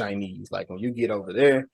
Like it's certain things like they gonna feed you, but then they gonna talk crazy about you. Where is it in your family that you go to this place, you're gonna get the love and the hate, and it's gonna come back, it's gonna come both sides every time. Like you gonna get it's gonna my great grandma was the person. She was like, "Oh my God, Jason, I love to see you, boy. You getting so fat." I'm like, damn. Like why you gotta be like that? Like, all right, when you gonna get in the car, I'm not helping you. Like you you gonna need my assistance. And that helped her too. Yeah. I act like I can't hear. Here screaming your name. Here go Jason. La la la. Minding his business. That's crazy. Is there any place like that for y'all in y'all family? Mm-hmm. My mama's side. Hey, young girl. Tragic. I mean, for me, it was more so on my mother's side when we were smaller. Had them aunts and uncles come like, "Oh, hey, girl, when you getting married?" That's always. When you having kids? Always. Ooh, and then when I went natural, oh my goodness. Child. Ooh, that transition. Last time they saw you, you had a straight perm, and then the next time they like, "Oh, girl, what you gonna do with your hair?" It is done. I did it. What you mean? What I'm gonna do with it? You know how many times I had to explain that? Be like, you finished? You ain't doing nothing else to it? I'm like, y'all gotta relax. But they probably was like, you need a relaxer. So in these situations, do y'all appreciate them moments, or y'all just like, man, this is why I don't fuck with y'all? This is why I don't fuck with y'all. Definitely. Or I'm saying something back. Yeah. Yeah. I'm definitely If you say something to me, I can say something back. I feel like I agree. You open it up. You open that wound up. We could go into it now, baby. We get into it. I'm finna get on your back. You need to unbig it. No, I'm just fine. Damn, Jason, that's family. That mean the gloves is off. The gloves really off when I'm over here with the family. But of course they get ready to get on this train. As they get ready to head to hang Hai-Ching. You kind of see Audrey. She's I think what is I'm not gonna I don't think the word is prejudice, but you can see she's taking everybody's word to heart, as far as it's dangerous here. You need to put this in a certain situation. Y'all ever hung out with somebody that act like Audrey? You go to a place like maybe in a hood or someone familiar, and you're just like, hold on, you gotta chill out. Like the way you moving is gonna get us seen and get us spotted out. Like, chill out. Yeah.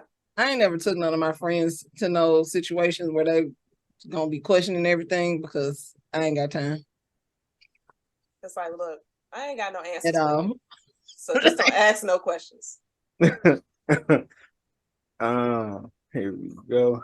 Oh, and of course, this is when Kat and Audrey, they had this conversation about, her dream is going to LA. Well, getting that, going to LA. I don't know if she mentioned that Malibu house this time. I don't think she did, but they moving to LA, and possibly if she closes this deal, if Audrey's gonna go to LA, and she said, yeah, that's fine, but we gotta keep that low because I haven't had the conversation with Lolo yet. Which, whenever people get to talking, eventually that shit gonna come back out at some point. Nobody in this group can keep a secret or try to keep it. Yeah, but I mean, but we understand Lolo. Like Lolo, her not keeping the secret is telling you soon. She gonna tell you. I'm telling her. Like I'm gonna go and have this conversation. I'm not done with it because you said be done with it. Audrey was out here talking. Now, Audrey, she was just letting everything out. Only person who ain't say nothing was daggone Deadeye. That's because she's not even in the circle anyway. Yeah, she wasn't really a part of the group. And then she was kind of, Lolo, not Lolo, but what's her name? Kat was saying how did she feel about her not telling her secret, like telling her secrets to somebody that she's romantically involved with, which she made it like it wasn't a problem then, but we know how that eventually turned out. Mm-hmm. And they go in the train cars. Of course, they go into different train cars, and of course, once again, Audrey is judging people. She sees different people. At first, she was happy to see her people. Now she kind of questioning seeing her people. sees this young sketchy white lady, and she's like, "Oh shit, this my tribe." Cousin. Tupac style. So excited to see that lady. She was. Like, this lady was red in the face. She looked like she had just. I would have closed that door and been like, okay, cool. This one's full, y'all. Let's go to the. Yeah, so they go in here and they have these different conversations. We could just kind of tell that Audrey is just not from around the way, because she, lady was kind of telling her, she sold drugs. She's like, oh, you do like furniture. She's like, yeah, yeah, as you said, like, sure, that's what I do. And I was laughed at this because I do hear these different stories from the women folk. And she was like, "Oh, I got my period." Because I'm assuming, I don't know if she knew that the police was coming and she was going to just leave, or what was going on with why she was trying to leave. But she was like, "Oh, I got my period," and she coughed. She was like, "Oh shit, I'm bleeding," and and then she leaves out, and it was like that's the most sketchiest bitch on the goddamn train, and this is where you want to go because you see blue eyes and blonde hair. Like, what the fuck is wrong with you? Like, Audrey's like, what do you mean? Like, she was just she was so dense. And I'm not gonna lie, like the white woman was sitting there while they were talking before she left. She was like, when I'm around Asian people think I'm Giselle. And Kat looked like, bitch, what? Like, her reaction is just like, nah, this bitch is crazy. Like, all of them felt the sketchy vibes from her except Audrey. Just blind to the situation. So then we go back. She goes back into the room. You hear her cursing before she comes back into the room, and then she's like, "Oh shit, the police for to come. We gotta hide these drugs." And she was like, "No, we not doing shit. We not involved with you." Oh, for real? And she just blows coke all over their clothes. She said, like, "You in it now, bitches." But wait, Jason, I gotta go back to the point where Deadeye was like, they're searching because there's a drug dealer on the train. Oh yeah. And, you said, really? You think it was the old couple? I said, with the oranges. She wanted to be somebody else so bad. Except the white woman. They said, no, right next to you. It's the person in the train car that we selected. It's that bitch. And then, man, go ahead. I was just saying she at the top of the list. Bro. And that didn't. Go ahead, Jay. Lola was like, as soon as she put the coke on her, Lola was like, oh, that's a good shit. She said, only the best. I only serve the best, guys. I only serve the best. And bro, this scene was so fucking funny. She looked at Lola. She said, you do a lot of drugs. So here she gave us. She looked at Kat. She like you put a lot of things in you. She was like, well, I have put a lot of the same thing in me, maybe different variations, but more the same thing. Dick. I'm just gonna say it now. And then she looked at Deadeye and Audrey. She was like, look, I know you scared, but we need to see, are you gonna step up for your fellow country woman? Are you gonna plug or play?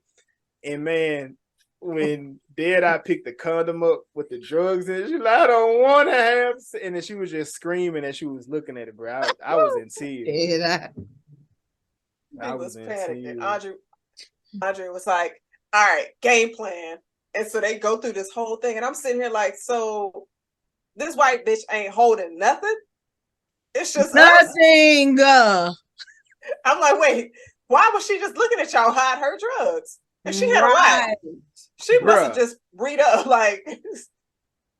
I'm assuming maybe because the area that she was in, and her being a white woman, she would have been able to get that shit off. Get it off on them. But yeah, maybe we would have jumped it. We had to jump her. We would have went to jail, but not for the drugs. We would have to just jump her. Like, nah, no.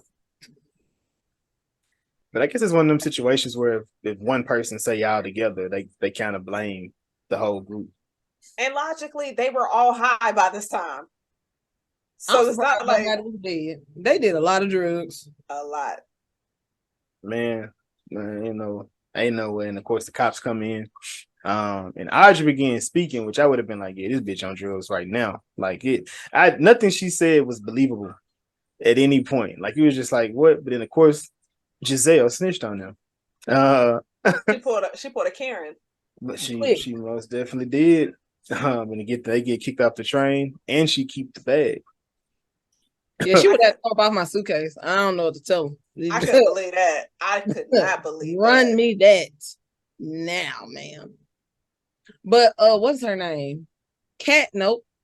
Audrey, when she was trying to explain to police officers, she had a freaking plastic bag sticking outside of her bra, and I'm just like, how the cops don't see that? Yeah, y'all see that little plan? It was clear as day, but okay, y'all don't see nothing. He just don't want to check their asses. Okay, right. Cool. Just kick him off the train. I'm not trying to deal with that shit. Literally, I'm not trying to pull anything out of anybody. Like, I'm not checking asses. Did the white girl get kicked off the train too? I don't think so. Yeah. Nothing was on her either. That's why I'm just like, how was she not putting nothing on her? Yeah. They got played. Because I would have took that bag of Coke that she sprayed on us and put that shit right back on her. It's like, we in this together, Karen.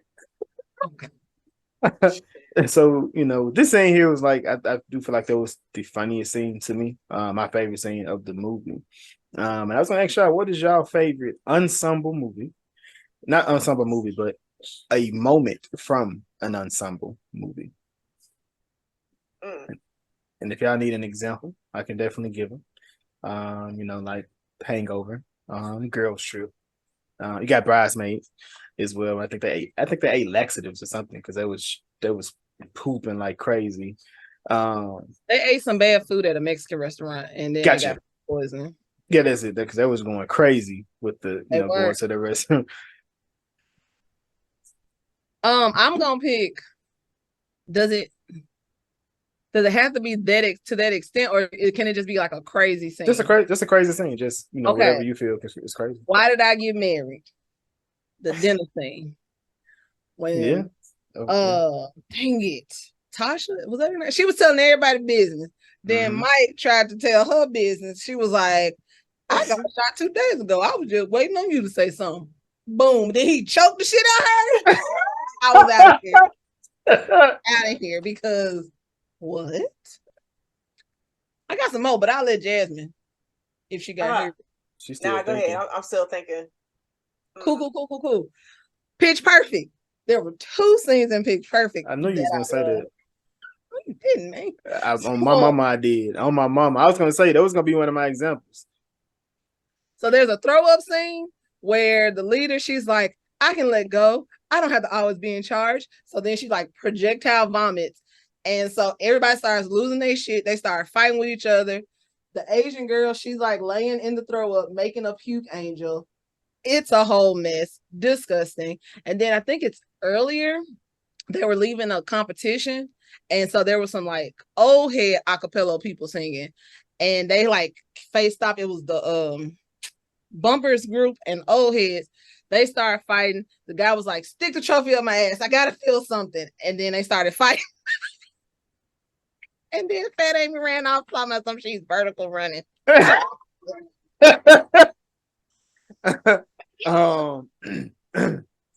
gonna say I'm gonna go ahead and use Girls Trip when Jada got stuck in the middle and peed on the people. Over all the people. And they stood there and took it like it's Jada. No, I would not. No, I would not. No, I would not. No, I would not. I would be I could be the sender, not the receiver in that moment. I think I'm gonna go with Hangover. The first one when they got in trouble and they had to go to the school with the kids and the police did an example with the lightning. He said, "Man, is he dead?" And Alan he was taking it. He was just taking it. I might have another one. This is the end. When this movie in so long. When Jonah Hill turned into the devil. Spoiler alert for whoever. And like he just was so possessed. And like they had him on the bed, like he was just saying some wild shit. He was. And I think because didn't the demon like come out of him? Yes. Yes, it did. I think I've seen that movie in full. That movie's a good one. I don't think I seen that one in full just yet. Okay, I got one more scene, and I'll chill. Almost Christmas. Another dinner scene. JB Smooth got his wife and then Carrie Hilson. Whatever, can't think of her name right now. She went to go get that gun. And Carrie Thompson, who you calling the bitch? Monique was like, you know. That scene was great. Man, you know what? I recently watched Welcome Home, Roscoe Jenkins. Like this is the 1st time. And when Martin got beat up by his siblings, I was in that bitch rolling. He got knocked out by John Coffey. I can't think of his name. Michael Duncan. R.I.P. Michael Duncan. He knocked him out. Then he walking home because he got left on the side of the road. He started talking shit to his sister, which is Monique. And then Monique got out the car and beat that man. Hey! Shout out to Monique. And then he had to walk home. Again, he had to get back up and walk home once again. Man. Oh man, that was good. That was a good watch. I had never seen that movie. I had seen parts and pieces of it, but man, that had me rolling. But back to Joyride. Once they get kicked off, everybody distraught, but Audrey's looking for some more coke.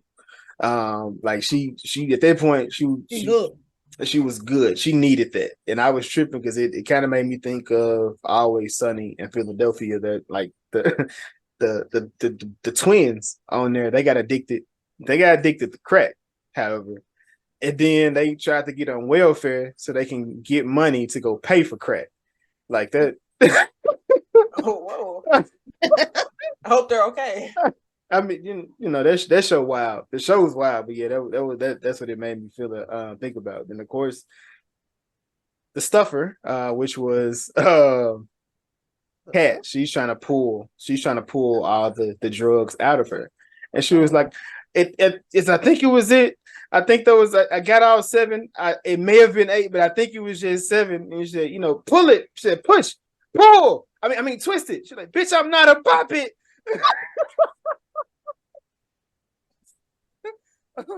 Oh man. And then I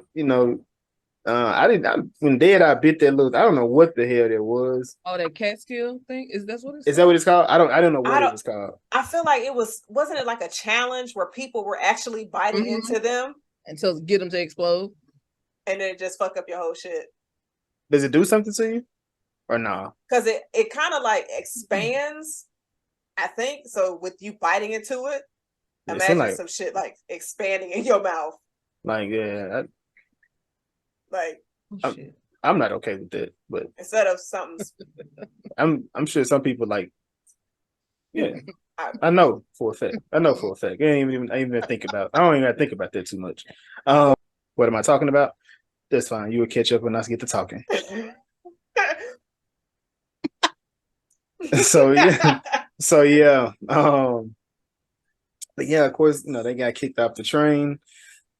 Kat, she tries to blame Lolo for Lolo putting them in the situation where they have to go through all these different extremes.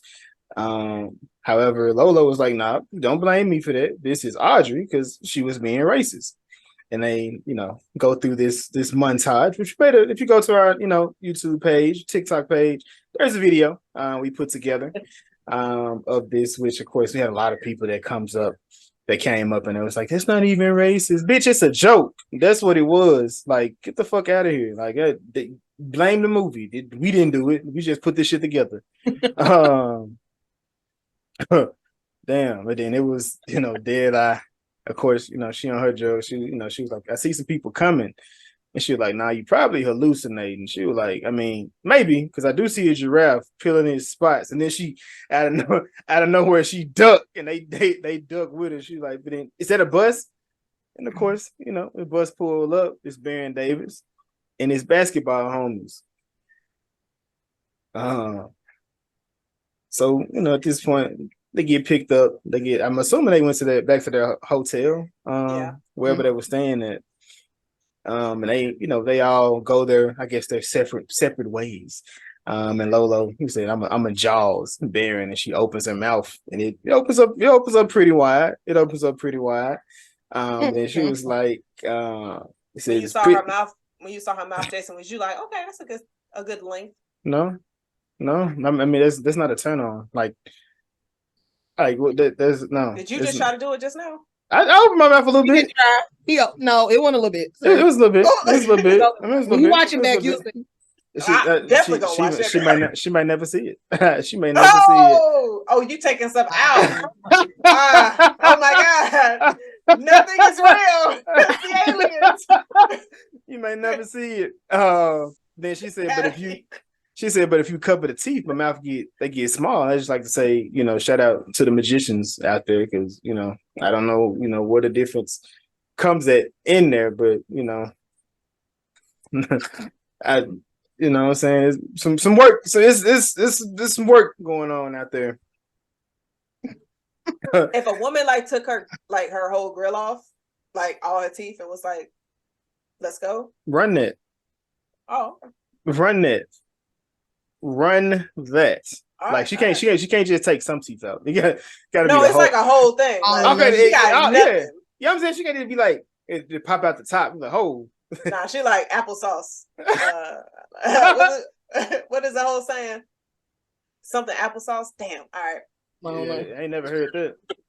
Crisscross applesauce. Only that's applesauce. It. That's what it was. That's what it is. What are you trying to say with this?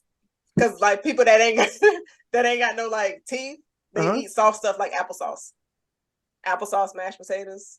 They can't eat solids because they ain't got no teeth. But we were talking about fellatio, so I know. No, I'm just saying. Fuck it. I'm hungry, Jason. Okay, I see. I mean, it's okay. Okay. I haven't. When last time you made applesauce? I don't know. Okay, I'm just making this shaking. Just shaking. Ooh, Charlie. That's just shaking. But unfortunately, at the same exact time, the last bag has busted in Kat's ass. But it busted when she saw her ex-bae, whom she was not going to speak to. Maybe she clenched her ass and I don't know what conspired for it to bust in her, but she was trying to dodge him. What if she was trying to fart? And might have been that pushing.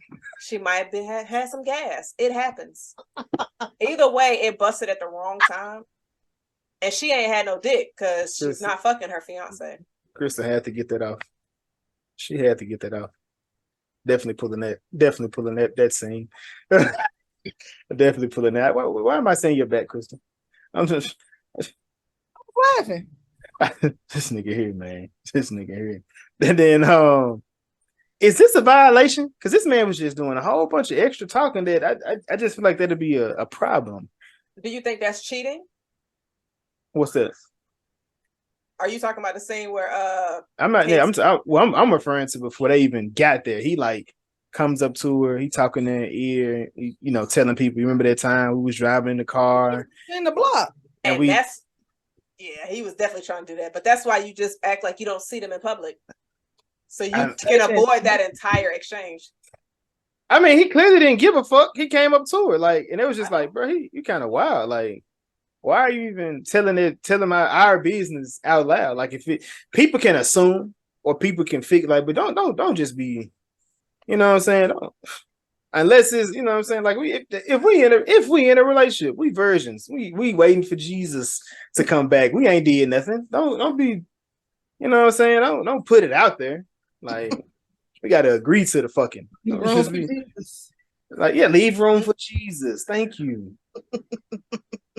I died at that scene. I'm not gonna lie. When he said leave room for Jesus as he was grabbing her ass, because I would have been like, you ain't left no room. For nobody. Nobody. Was it he grabbed the booty? Yep. Yeah. That's why I was sitting here I missed it. But no, he was out of pocket for sure in this scene. Because you don't need to be talking about our past out loud or ever. You know what I'm saying? And I'm a fiance, brother. What you doing? And then and that's Lolo. logic. Oh, I would say, yeah, was gonna say. Lolo went with Baron. Audrey was over here. I fucking some Asian men. Yeah, she was looking at him. She was getting her shit off. And she seen the young man coming up the thing. What you say? I was gonna say he looked like a great value version of the actor that played in Shang-Chi. Okay. They look like they could be brothers. What's his name? The guy from Barbie, right? Ken. Simu Lu. Dead out. She wanted to hang out with Audrey, but Audrey is, I guess she was trying to get her shit together. She was like, "That boy, man, with the BTS shirt. What you got?" Up until this point, did y'all get any notions that Deadeye was attracted to Audrey, or am I in it on my own? I didn't feel like it was an attraction, but I feel like it was like that, the big sister vibe sometimes, like when you like the young person in the group, like I just liked it. This person just, but I didn't get an attraction thing. That's that's a jazz thing though. She picks up on these attractions allegedly. Allegedly, like when did I? Oftentimes you thought. Can you give an example if you're gonna? What I can't think of what it was. I bet you can't. So to answer your question, no, you know what? Yes, no, fuck that. Because Jazz often be looking for this love story that happens. My nigga, if it was in 2022, don't bring that shit up. Don't bring that shit up. No, you said it didn't happen. It did. We in a new year, Jason. Look, here she go. I done said on the pod, the Jazz of today. We're not focused on the Jazz of yesterday. We focus on the Jazz of the future. Okay. So I didn't sense no love attraction here. I definitely sensed the whole like sisterly bond for sure. Yeah, that's what I got. Then of course at this point we have the split up, which kind of a montage. So we just go through each of the scenes. I'm gonna start with Deadeye because hers is just more so she's hanging out with the guys. She's showing off her moves in the room. And one of the guys ends up, he pulls his groin. He messes with his leg, doing trying to do one of the moves. I don't know why he knows he played basketball and he doing this shit the way he was doing it, but he tried it. He continued to try it. Of course, Lolo, she in the room with Baron Davis. Jazz, this seemed like a you thing. I'm not gonna even lie to you. The sounds that they was making just in the room. I'm not gonna lie. I would have done that, but we wouldn't have been sitting down doing it. We'd have been walking around doing some like type of movements, making that sound. I'm childish as hell. Like I would be like, pretend you are a dinosaur, but make sex sounds and do the dinosaur movements. It's crazy. I would hate to be outside a Jazz dorm room in college. Like, what the fuck they doing in there? What part of Jurassic Park is this? That part. It's some dorm stories, but like nah. Oh, okay, cool. Dinosaur stores or just dorm stores? You said what? Dorm dinosaur stores or just dorm stores? I'm pretty sure back then Jazz was on some other shit. No telling what she was doing. Nah, I was chilling. What you mean? You just said you just said you had dorm. I don't have a dorm store. Like what? Well, I do, but it wasn't my dorm. I mean, basically, like, because I lived in a suite, so we each had our own room.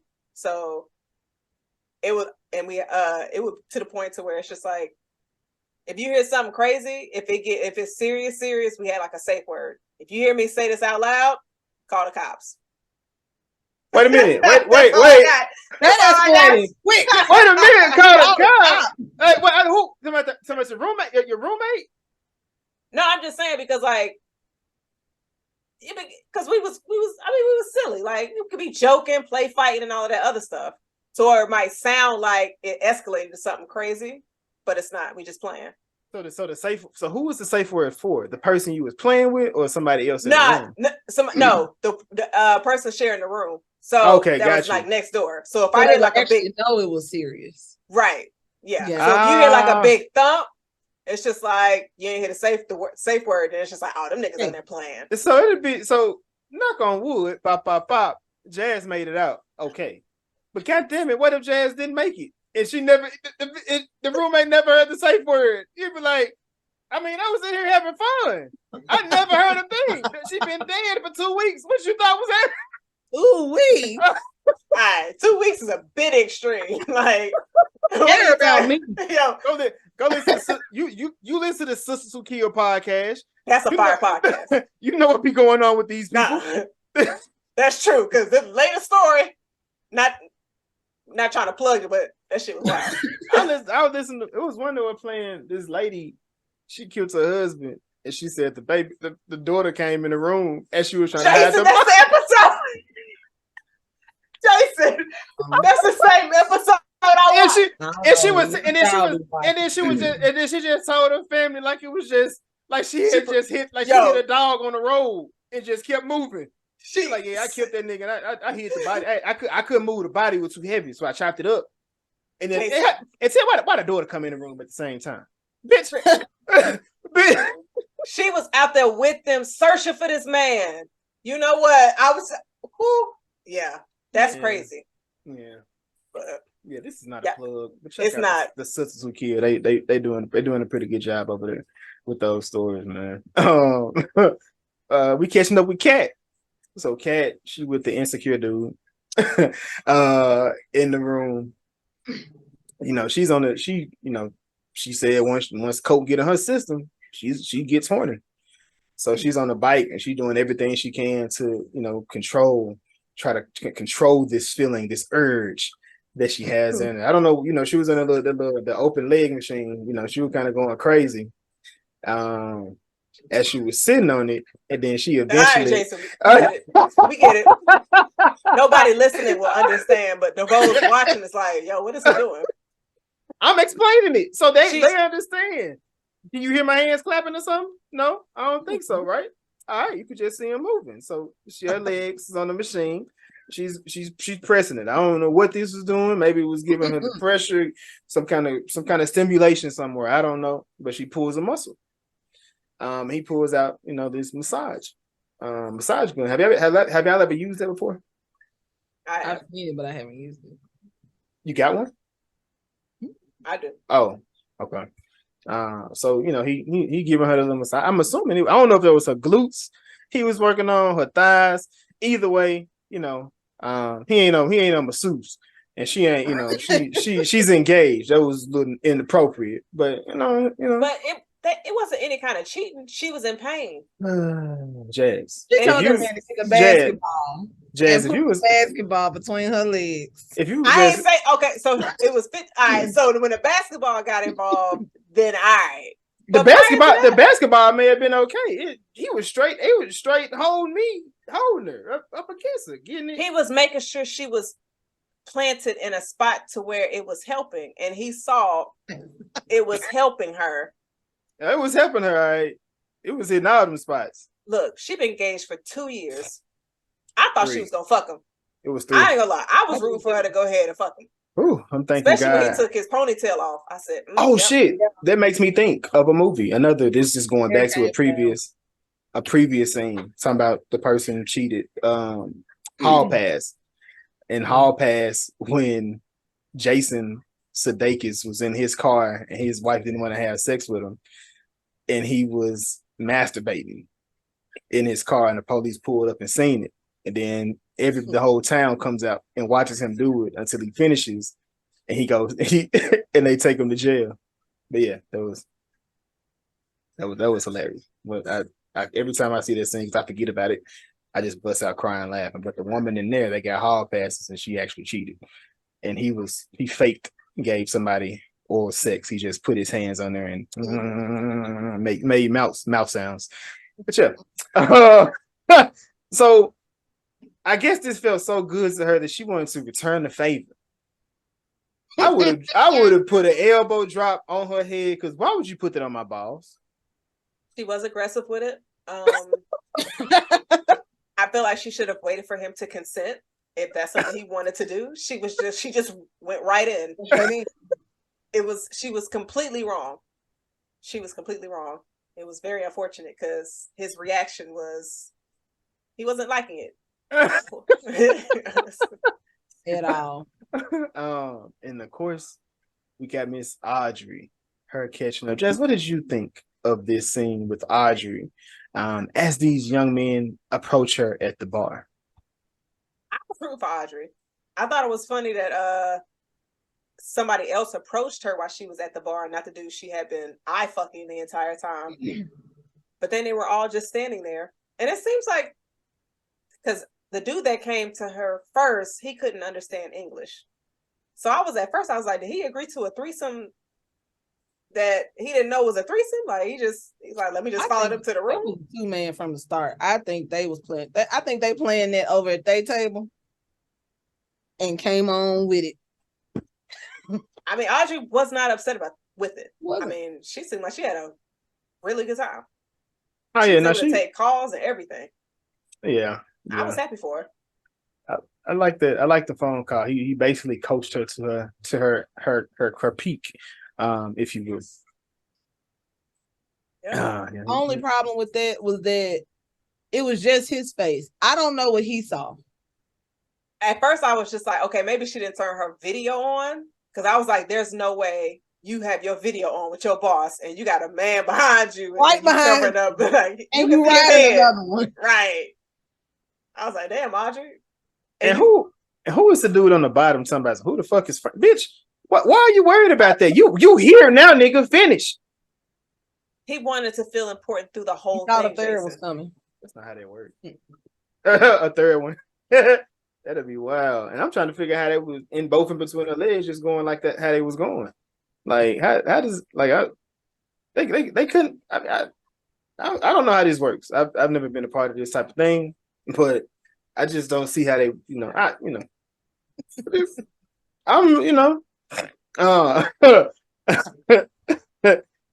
nothing for you. I've said too much during this episode.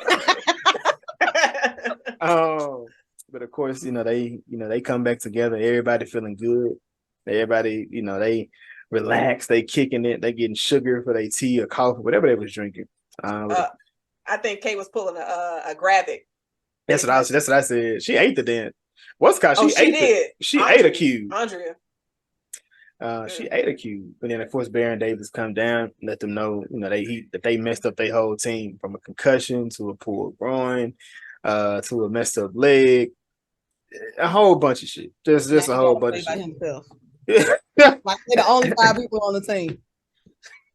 Man, but of course we go into the next scene. Is more of a enlightenment, maybe discovery scene. We see Audrey. She begins to have. She's opening up a lot more, having fun over in China or Beijing. Well, they was going. No, it was still Beijing. They was still going to Haiching. They hadn't made it yet. I forgot about that. So they were still in China. And it was basically like she was getting exposed to that culture. Mm-hmm. And just seeing the sceneries of just being able to see everything instead of online or through a book. Like she's out there in it. And so she's starting to, I guess, get that appreciation for a piece of her history, her culture that she'd never been exposed to. And I also thought it was funny while they were on their adventure, Lolo and Kate was like, oh, she looked so happy. She's like, I love it here. And it was like, should we tell her it's a bug on her jacket? And I'm just like, yeah.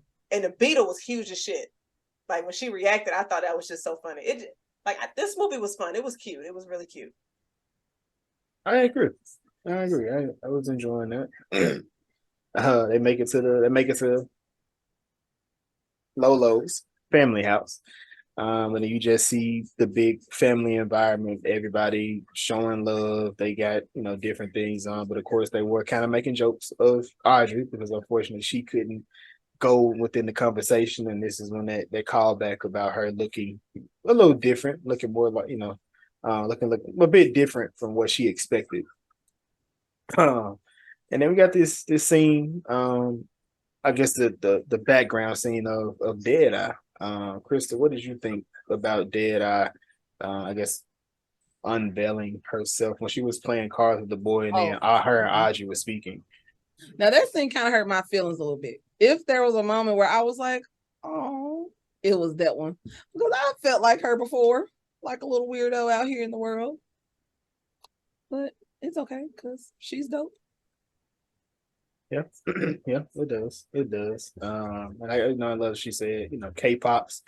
The reason she liked K-pop, because it likes her back, and it's something that they create. They created, which that's something like we were just talking about that jazz we did. They clone Tyrone.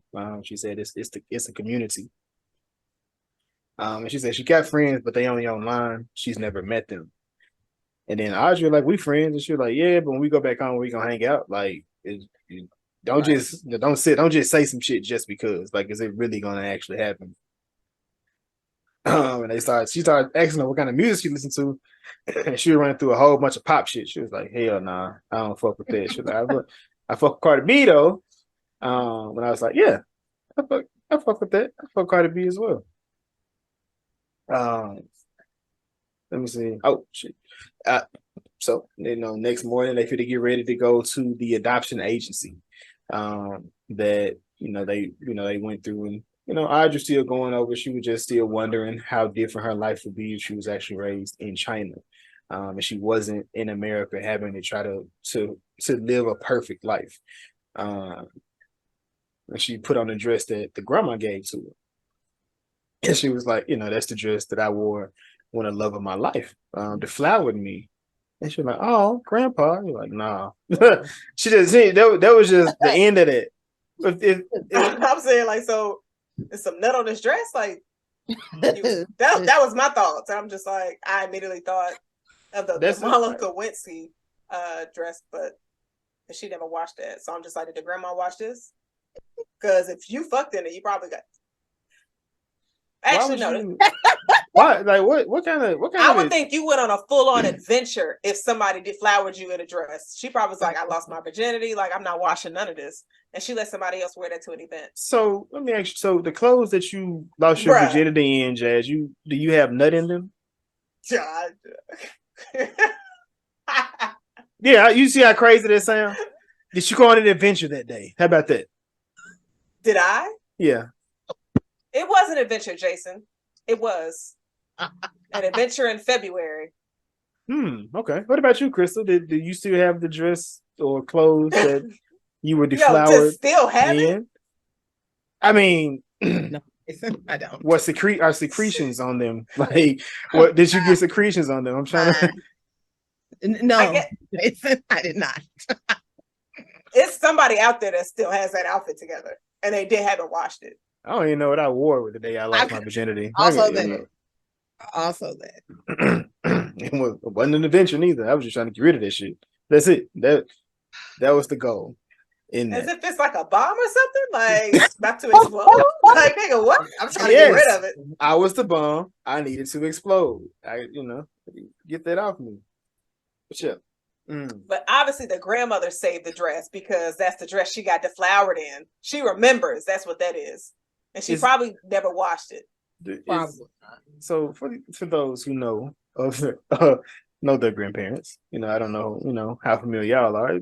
Was y'all granddaddy, y'all grandma first love? I don't know my grandparents. I've never asked that question. I don't think so, but I don't think so. I wouldn't honestly even expect that answer to be yes. I would expect to be like, hell no. Back in the, but they older, so back in the day, I think it was a little bit different. That's true. I think they're a bit more modest or secretive. One of the two. Both. Yeah. They go to the adoption agency, and the lady calls him a hooker, and I was tripping off of dead ass. She was like, the sex work is good work. And the lady, she's the lady that was there. She happened to set up the adoption. And she said she was familiar with I'm assuming she was familiar with the mama. This was the only Iron Man I had in this movie. I thought it was the one. I thought it was another one, but I let you go. When she lied and said, I remember all the kids that come in and out of here, I'm like, either you don't have that many coming through or you lying. But I was just like, all right, you remember. And Audrey is like 24, 25. Oh, all right. um, and this is the moment, she finds out that she's not Chinese at all. She finds out that she's Korean.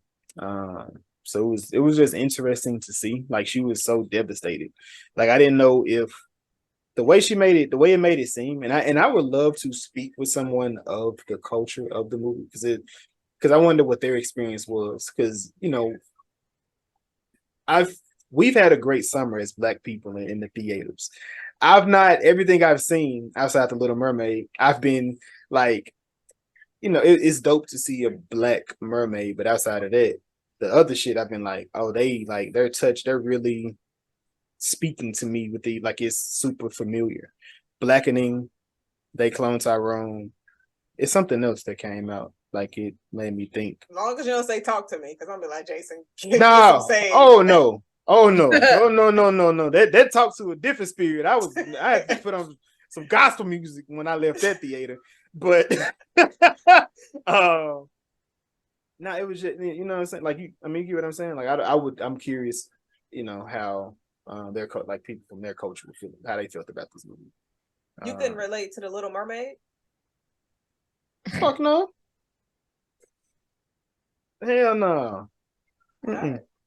I mean, that's one of your best movies for the summer? Those are two different questions. Relating to a movie and it being the best movie. Oh, well, you know what? You are a Black woman, Jazz. Did you relate to that movie? We both had locks. That's not what I asked you. Because Krista got locks, and I know Krista answer. Jazz, did you relate to the movie? Oh, my bad. I didn't mean to put you on the spot, but you are. Jazz, I'm just, you know what I'm saying? I mean, like, maybe 3%. They got. I'm gonna say this. They got a boat and pirates on there. So, Jazz, I'm asking you again. Did you relate? You with? Since you added that, let me increase it to 7.89. 7.89. Question in that. How do you relate to pirates and boats? Because I want liking them. Wait a minute. Why are you adding parameters? Because how do you relate to that? Are you a pirate? Yo, what's up with these questions? This has nothing to do with the movie we're reviewing right now. I'm like, what? What is happening? So yeah, Joyride. Joyride.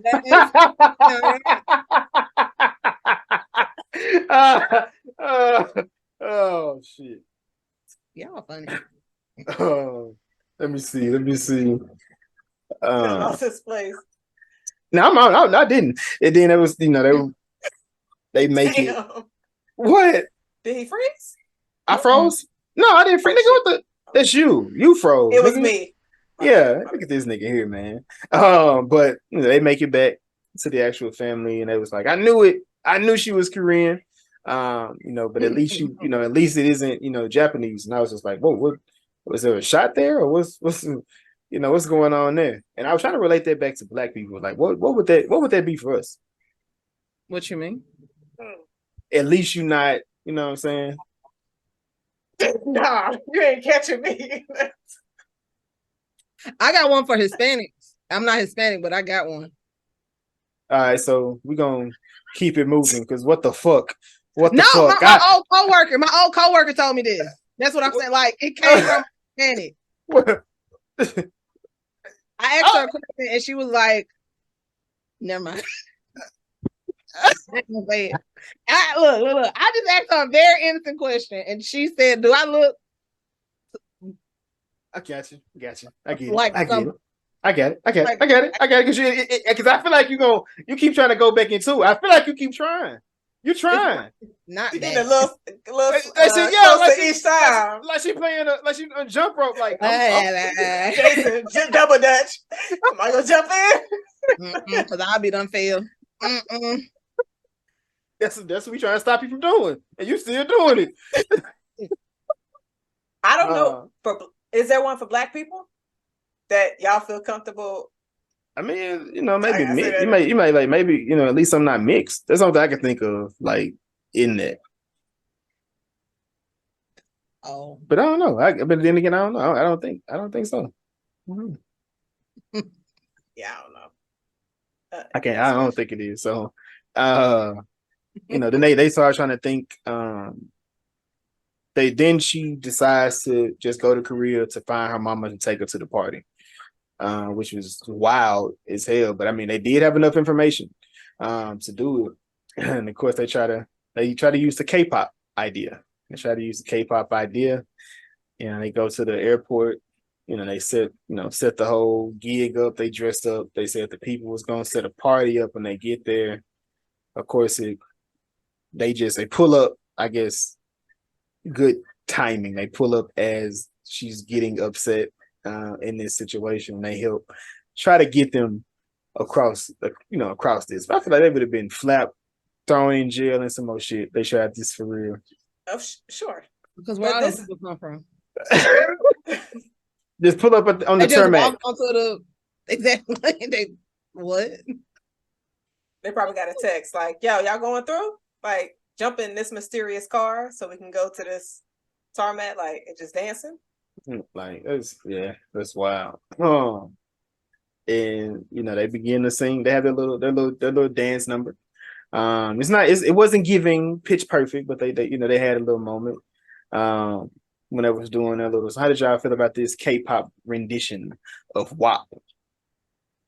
I thought it was cute. My all right now. That was my all right now moment.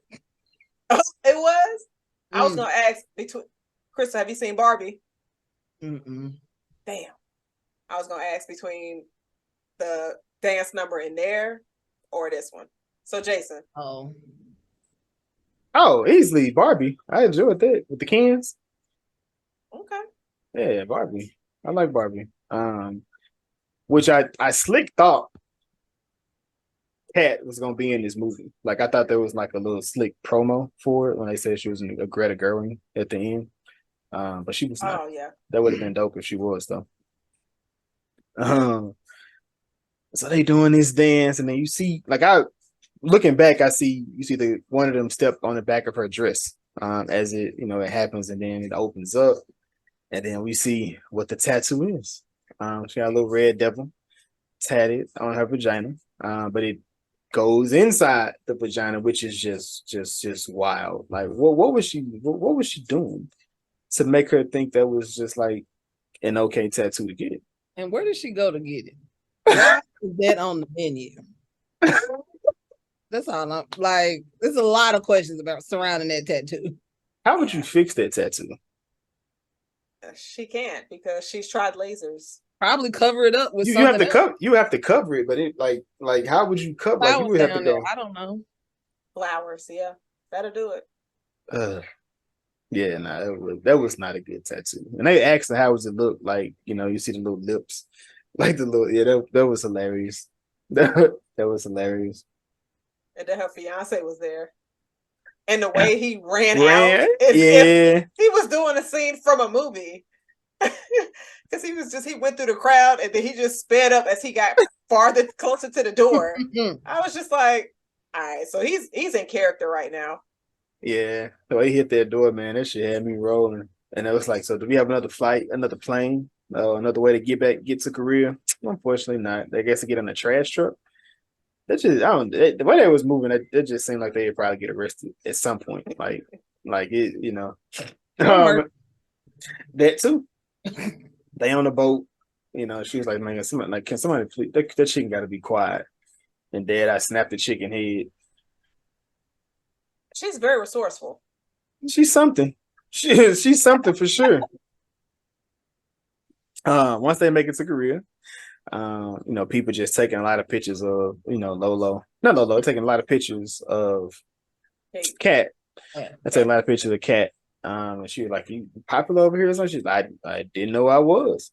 And then this is when we find out that Lolo was recording, which I mean, during it, you knew that because she was making a live feed, but it went viral. Which a lot of things spun from this moment. Which I have been mad at Lolo for that. No, for the simple fact that I wasn't mad when she was recording. Like when it was going well, I wasn't mad. I can't be mad.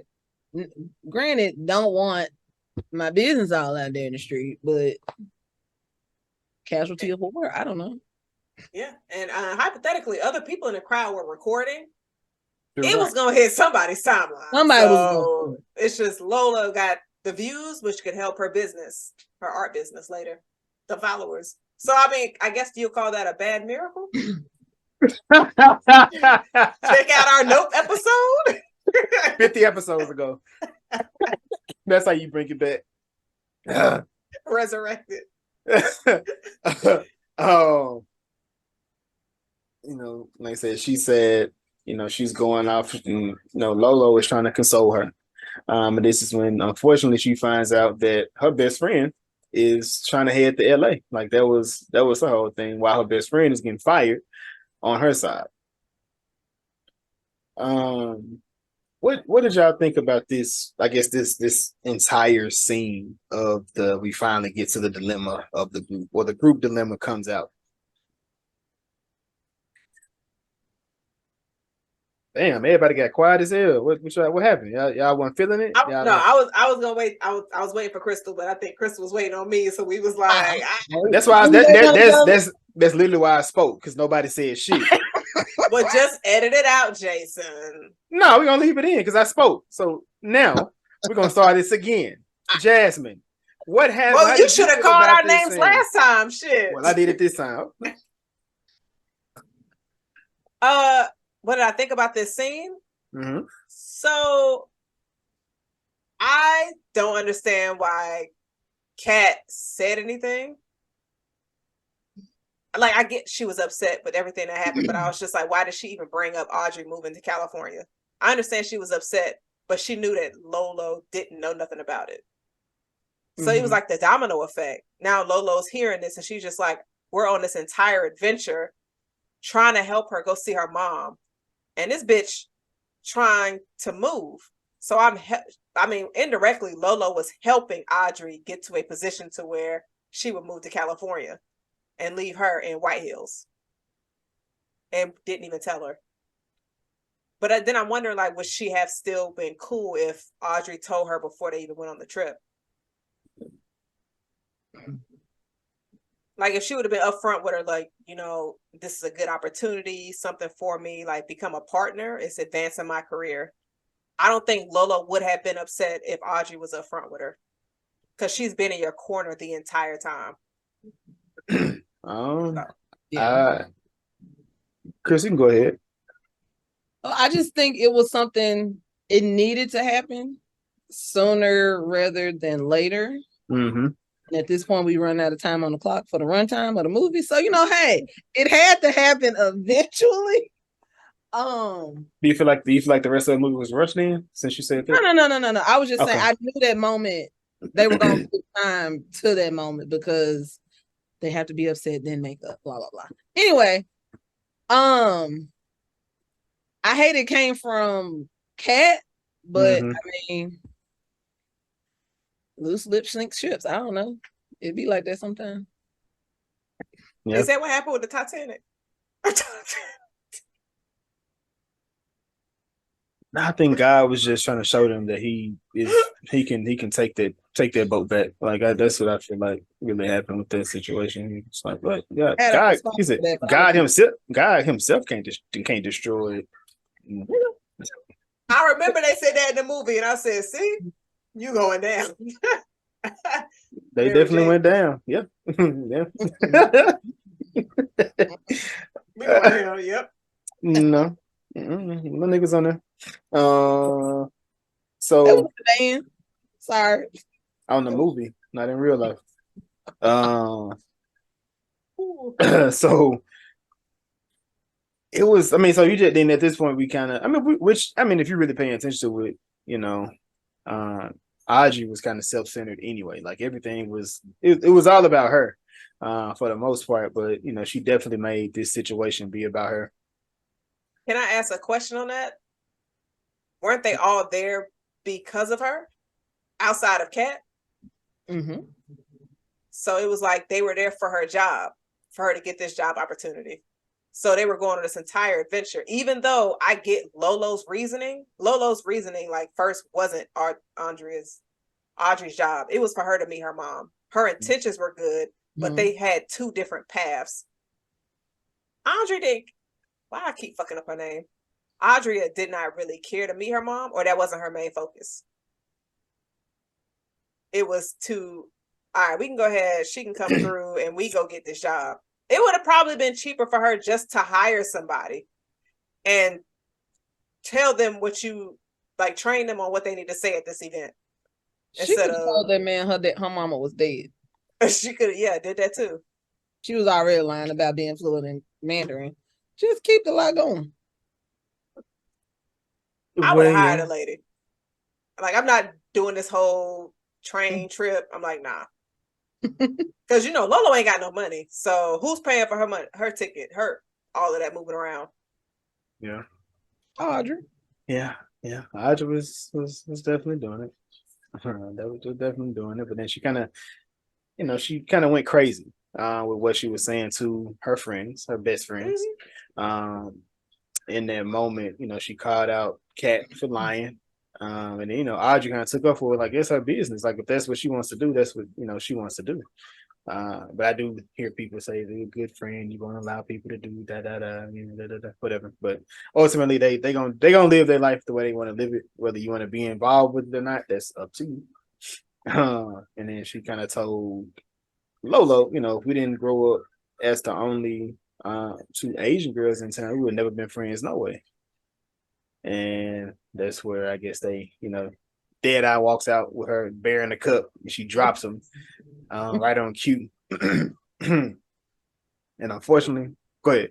She didn't even have one for herself. Like, she dropped all 4 of them.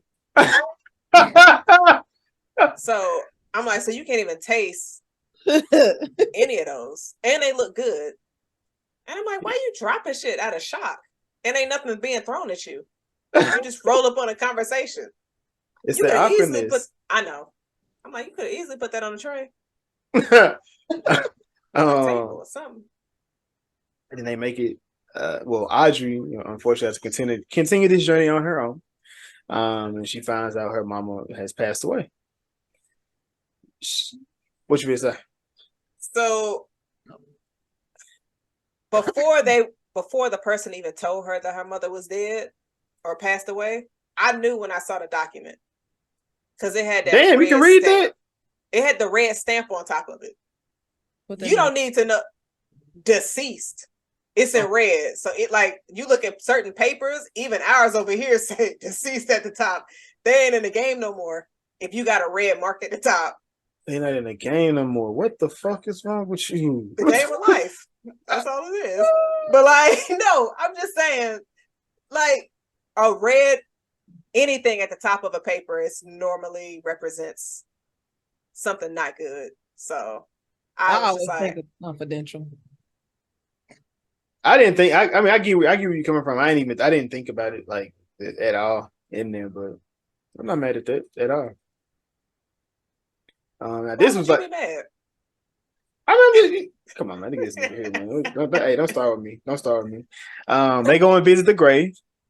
They do go visit the grave, and the husband is at the place. And this one, I was like, man, now he's just conveniently at this motherfucker. But he explains why he was there. So that was dope. I guess he was just popping up because when she was gonna make it, because I thought she had lost everything. Like, where she get money to start moving around the way she was moving around? Who lost everything? She put everything in the suitcase, and the white girl took it. It's on her phone. She got Apple Pay. Got you. I feel you. But he invites her back to the house. Which I have gone back with that man. No, I don't know that man. And by myself, I don't know that man. If this is a horror movie, she would be in his basement. Man. But they go back to the house, and he begins explaining, who her mom was, what happened, what you found out the dad, he didn't want to get in trouble, so he had to say it wasn't his. And they shipped her to China. And once she got to China, she took the baby to the adoption agency where she had to give her up. And, that's how she got put into the adoption agency. And of course, she threw a party to let the people know where she was, that she was sick. But she left Audrey a video just in case she got it, which fortunately she was able to see it. And her mom was just, apologizing for what she, happened to give her up. she wondered, what she's doing today. And, she is proud to be her mama and she loves her. And of course, this is when we find out that Lolo and Kat are the ones who sent him to to just check at the graveyard because they felt like, which is crowd of, oh, they read it. They didn't tell her though. What? You come to death certificate? Yeah, they read it. They just didn't tell her that she was already. I don't know why I'm assuming got right because unless they were just researching some more, like I'm assuming they knew she had passed away, but they knew where because they can read it. They knew where to go to because they didn't. I mean, they weren't doing no more leg work. She was going to these different places. They had stopped. That their mission had stopped wherever they was at. So I would have to assume maybe they knew that she had already passed away, and they just didn't tell her. That's actually a good point. I have no idea. My thought was, why didn't they tell Lolo whenever she called? Like, she called and got this information, and they just gave her a number. Why would they give her a number to a deceased person? Or did they give her a number to that lady? They gave her a number to the adoption agency, and she had left. I think she left a phone number, like in case she ever reached back out to look for her. She could use it.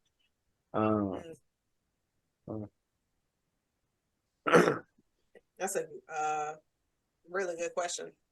But I thought this scene was very emotional and touching because I can only speak for myself. Seen movies where people who were put up for adoption always feel like they were just giving up. Their parents did not want them, and it's like a sense of regret. And with her mother having that video and explaining that's not what the case was, I had to give you up. And so she didn't want to, and for her to make that video and then also put on the back of that picture the adoption agency information. Like, she didn't have to put that on there. To where if you want to one day reach out and find out who I am, where I am, that information is available. So I think that's extremely important. Like, I thought this scene was, even though a movie full of wild, crazy comedy, like, I thought this scene was very impactful. Like, for sure, just to see that. And it just seemed so organic when she was talking to her on the camera. Her husband's behind the camera. She's like, my English is not good. And he was like, what do you mean? She said, boy, shut up. Like, it just seemed like that interaction was just, it felt very organic and real. But no, I think this whole exchange was really important because like, looking at it, you would think, oh, she's gonna meet her mom, happy ending, but they had a different ending for this story, and I feel like it was a unique ending. I didn't expect her to be alive personally, because I didn't expect that. No, and that's why in those moments it's just like,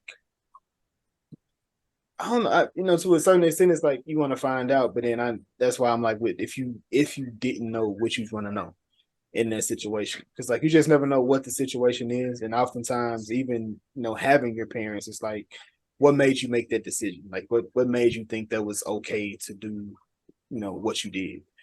And once you start to go through it and you find out, like, oh, so it makes a lot more sense. But in my mind is just like, what them telling this story, what makes it actually hit home? Her going back home and her mama being gone. Like you still don't get, like you still really don't get it. You get closure to the situation because now like she's not there. At least you have somebody you can communicate with in this, but mom is she passed away. And like I said, you get that. So it would have been, it's way more impactful for her not being there personally. Like, her being there would have been dope as well, but I do think it paid off a lot more with her not being there, unfortunately. I agree. And I also think the fact that the question that probably has been in her mind since she was a kid was, did she love me? And for her to see that video, it's just like, answered the question for her. So you have something, Crystal?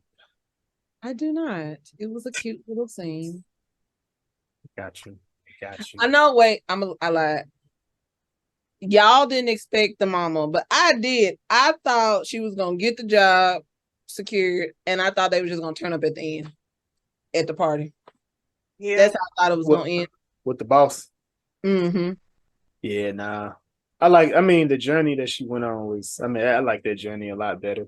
And I guess I also think about, we watched Best Man Ryu, Best Man, whatever the last one, the Best Man is when Jordan quit the job that she had to bust her ass for. She did all this to get to the top, only for her to quit to create her own. Like, it just makes for a better journey for someone who no longer had to prove herself to people, and she did doing it herself. It feels better for the story, in my opinion. That but yeah, I thought, Jay, you thought the mom was gonna be there, right? You didn't think the mom was gonna die. No, I honestly thought she was gonna find the mom, and she have another sibling, like a younger sibling out there, because I see like a lot of those where people go on adventures to find their birth parents, and then it's just like, well, damn, you got a whole family sitting over here. Like, what is this going on? Like, why didn't you keep me? So then you have that, but they took a different direction, and I like the direction that this movie took. It's like on what's that? The Righteous Gemstones, when Baby Billy, he left his son. He just left his son. Was it playground? Yeah. Yes. Left him there on the playground. It just he left him in the jewelry store, I think. Oh yeah, he said, I'm finna go grab this. He left him. He just dipped. Never came back. And then 20 years later, he went to go find his son. And it's just like, bro, like what? Like, how do you? What you want? Like, he knocked his ass out. I like that. I like how they did that. That was dope. That was dope. Spoiler alert: if you watched Righteous Gemstones, my God. I guess it is. Cat, and then Lolo, she decides to go ahead and take that help wanted sign down at her parents' shop. She begins to work in there to fix her own situation, especially financially, at least. Then we got Cat and Clarence. They have their conversation. How did y'all feel about this moment? Well, he wanted to be the dick. You mean the 3-hour voicemail she left him about explaining her entire past, and he listened to all of it? That was another one. All right, now the lady clearly cut her off after 5 minutes. And was for sure. Voicemail is done, ma'am. You think he probably just kept calling? I can see her keep calling. I don't know, man. Them voicemails, they can get long. I've seen some. I don't know if I like that. That's kind of crazy. I'm like, sis, you didn't even like make any edits. She said, I'm gonna start at A. Start at A, bitch. You going down the alphabet? She said she was sexually liberated. So I mean, you gotta expect what comes with it. The devil. Yeah, that's the D. That was the D that she said once you get to them letters. And he mentioned he's seen it, so because he felt intimidated by it. Like if y'all was engaged for like 2 to 3 or together for about 2 to 3 years. Now I not think he said he was intimidated by her browser history. I don't think he had never seen her. No, I thought he said he was intimidated by the tattoo, and then he also saw her browser history. Which, why are you searching through that? That's probably wild. That ain't got nothing to do with you. Man, y'all be going through people's browser history? I don't go through people's shit. I did once, but it was a part of the game. It was like, do that or take a shot. And you gave up the shot to go through history? I would have done it too. Yeah, I'm not doing that. I feel like if it's something like a lower level, like I'll go through it, then yeah, because I feel like it gets crazier as the game goes on. I wasn't the one taking the shot. My friend would have had to take the shot, and she was like, "Crystal, just go through it." So you got to pass the shot. I would have taken the shot. Definitely takes what? No, don't go to my browser history. And of course, he said he has to wear three pairs of underwear just so he can keep from being so sensitive. Like, yeah, he gonna be in trouble for a little. He gonna be in trouble for a little minute. He ain't never had it, so he gotta open that wound up at some point. Don't do it while we get married, because you may not never figure it out. Go ahead, swim in waters today, my boy. You gotta leave room for Jesus, though, Jason.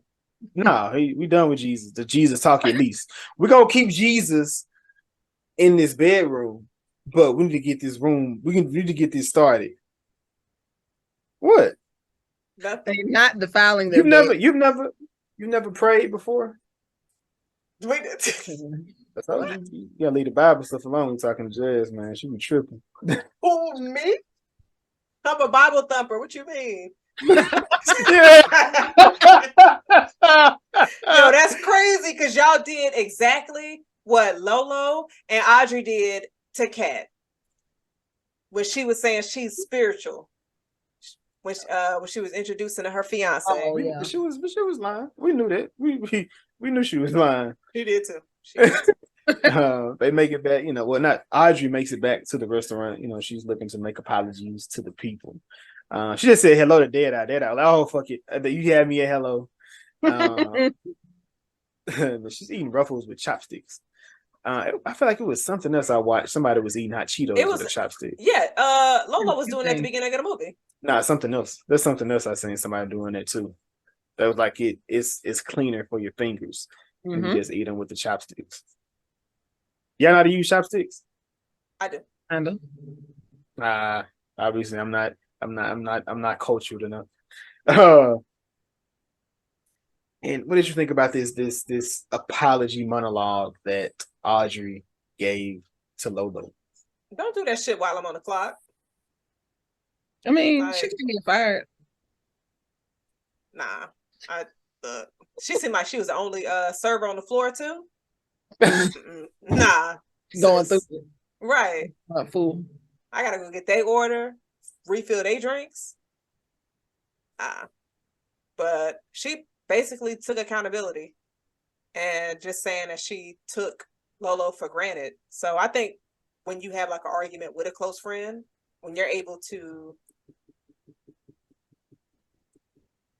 when you're able to when you're able to just be like, I apologize for what I did and just take accountability for your actions, because you get obviously more respect when it's just like you can just take that L. We gonna always get L's. We're not gonna win every argument. We're gonna be wrong, and that's okay. Sure is. Yeah, but of course, then Lolo, she also apologizes for mistreating and misusing on her side, just kind of being the slouch that she was called in that situation. So it was seeing accountability on both parts, both parties. But of course, within that, we also find out that Kat and Lolo been kicking it on the low. But they end up going to Paris, which I thought this was going to open up for. They could have left it like a part 2 would have been the scene. I don't know what the part 2 would have been about, but hey, there could have been one. In that, was there like any allusion to what kind of tattoo that what's her name? It had lights. Huh? It had lights. I mean, I knew that. I knew that. Why? I guess she put it on her vagina too. Like, why would you? I guess she thought it was a vibe. She felt inspiration when she saw cats. Yeah, I guess so. But it ends with them, her inviting them. Well, her showing the tattoo, and I guess going through what everybody was doing, which Audrey started her own firm. That I host a game night, which kind of going back to when she was out there stealing her cousin's money. What you for the say, Chris? So y'all didn't catch the pronoun change for Deb? I've about caught it. Did I? Yes. What did they say? So at the beginning she was she, and at the end she was they. Okay. I did some Googling and stalking. Sorry. Is it a real thing or is it just a movie thing? In real life and in the movie, yes. Okay. They go by they. Yes. Got you. Okay. I was like, wait. So that was her in addition to game night, she came to terms. They came to terms with. That's who the they was. They have a game night. Okay. I remember they said that. I didn't know who the fuck they was. Okay, so they is Dead Eye. Got you. Mm-hmm. Like I said, Kat is in the greater girl one. movie, and of course, Lolo's art is hung up in some kind of museum. Said it wasn't the biggest, but it was on Oh display. yeah. In that. But yeah, that was the conclusion of the Joyride. And of course, our favorite question of the day. Was it good though? Crystal, we're gonna start with you on today. Start with me. Start with Jazz. Jazz, since Crystal doesn't want it first and you pass it to me afterwards, was it good though? I'm gonna say yes. I definitely enjoyed this film. It was a lot of fun. Jason, was it good though? It was. It was. Definitely enjoyed it. Crystal, you ready? Oh yes. Soft yes. Wait, you said a soft yes? Mm-hmm. Oh shit. What that mean? What? It's not a no? It's not a no, right? It's a soft yes. Yeah. Soft yes. So I mean, I would tell people to go see it. What's the levels of yeses in there? Like, what are your levels? Because this Like, is it. It meets your your $130. It meets that. Oh, it does. It hot 90. Love it. It was Careful. it was cute. Careful. It was cute. It's nothing to be careful about. I just wouldn't watch it. I don't know. Like, for me to be like, yes, that's good, man, I'm gonna try to watch it multiple times. I wouldn't necessarily watch this one multiple times. I'm just on here sound like a hater, but it's a soft yes. Nah, that's okay. We love that energy. You a hater? No, just playing. I'm playing. What you gonna do? What you can't do? What? You gonna shake shit? What you gonna do? I was about to use some sign language, sir. Oh, do that. We need that. That'd be great. You trying to breaking barriers. Breaking barriers. This is only for the visual people. I know. Because clearly the audio ain't gonna get that. You know what I mean? I'm here. I was signing for the people that watch. Clearly, my bad. You know what I mean? I got some sign for your ass. I see what you do. Sorry. Come on now. We got some sign language man in there. Come on now. Hey y'all, the next pod will be sign only. Never hear it. Never. Literally. But subscribe though. Now we to our Link of Throne section. The section where we take someone from the movie and put you onto a project they have been on. We're gonna start with Jazz again, since Krista want to go last. Yes, I am going to choose Deadeye's grandmother, Lori Tan Chin. She was in Orange is the New Black. Did I get yours? You did not. Oh shit! Damn. You missed. You did not hit my battleship, ma'am. Move this over here. I'm going to go with Miss Ashley Park. She was the neighbor on Beef. Love that series. Shit is probably one of the. If you ever seen Ambulance with Yaya and Jake Gyllenhaal, this movie escalates that, and it just doesn't stop.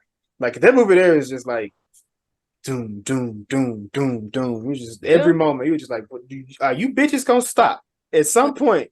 No. Beef is just like that. Interesting. I'm gonna go with Alexander Hodge. Because I found out he was Australian and I just thought that was cool, so that's why I picked him. We know he was in Insecure, but I'm gonna pick the movie Resort to Love that's on Netflix that has Christina Milian in it. Yeah. I seen that trailer. He's Australian too. He is Australian. Got a whole accent. I was like, oh, dope. I've been lied to this entire time. That's dope.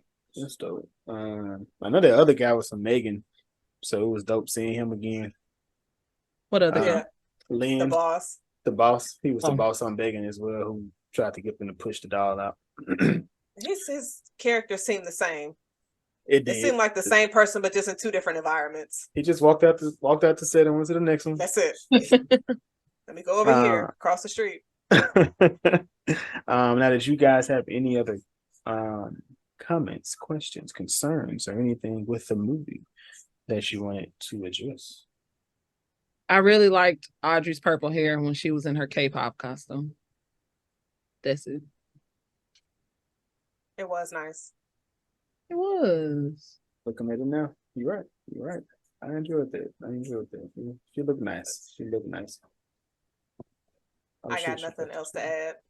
Got you. Well, we appreciate everybody who listens, follows, subscribes, chats with us, joins us live on Tuesday when we drop these videos and like you chat about the movie or whatever it is that you want to talk about.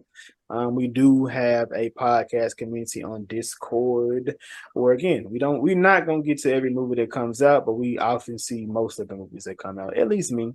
And we do talk about them. What? That detail did not need to be shared. Did I lie? Does it need to be shared? Nobody needs to know if it was who you're talking about. I didn't talk about nobody. Not.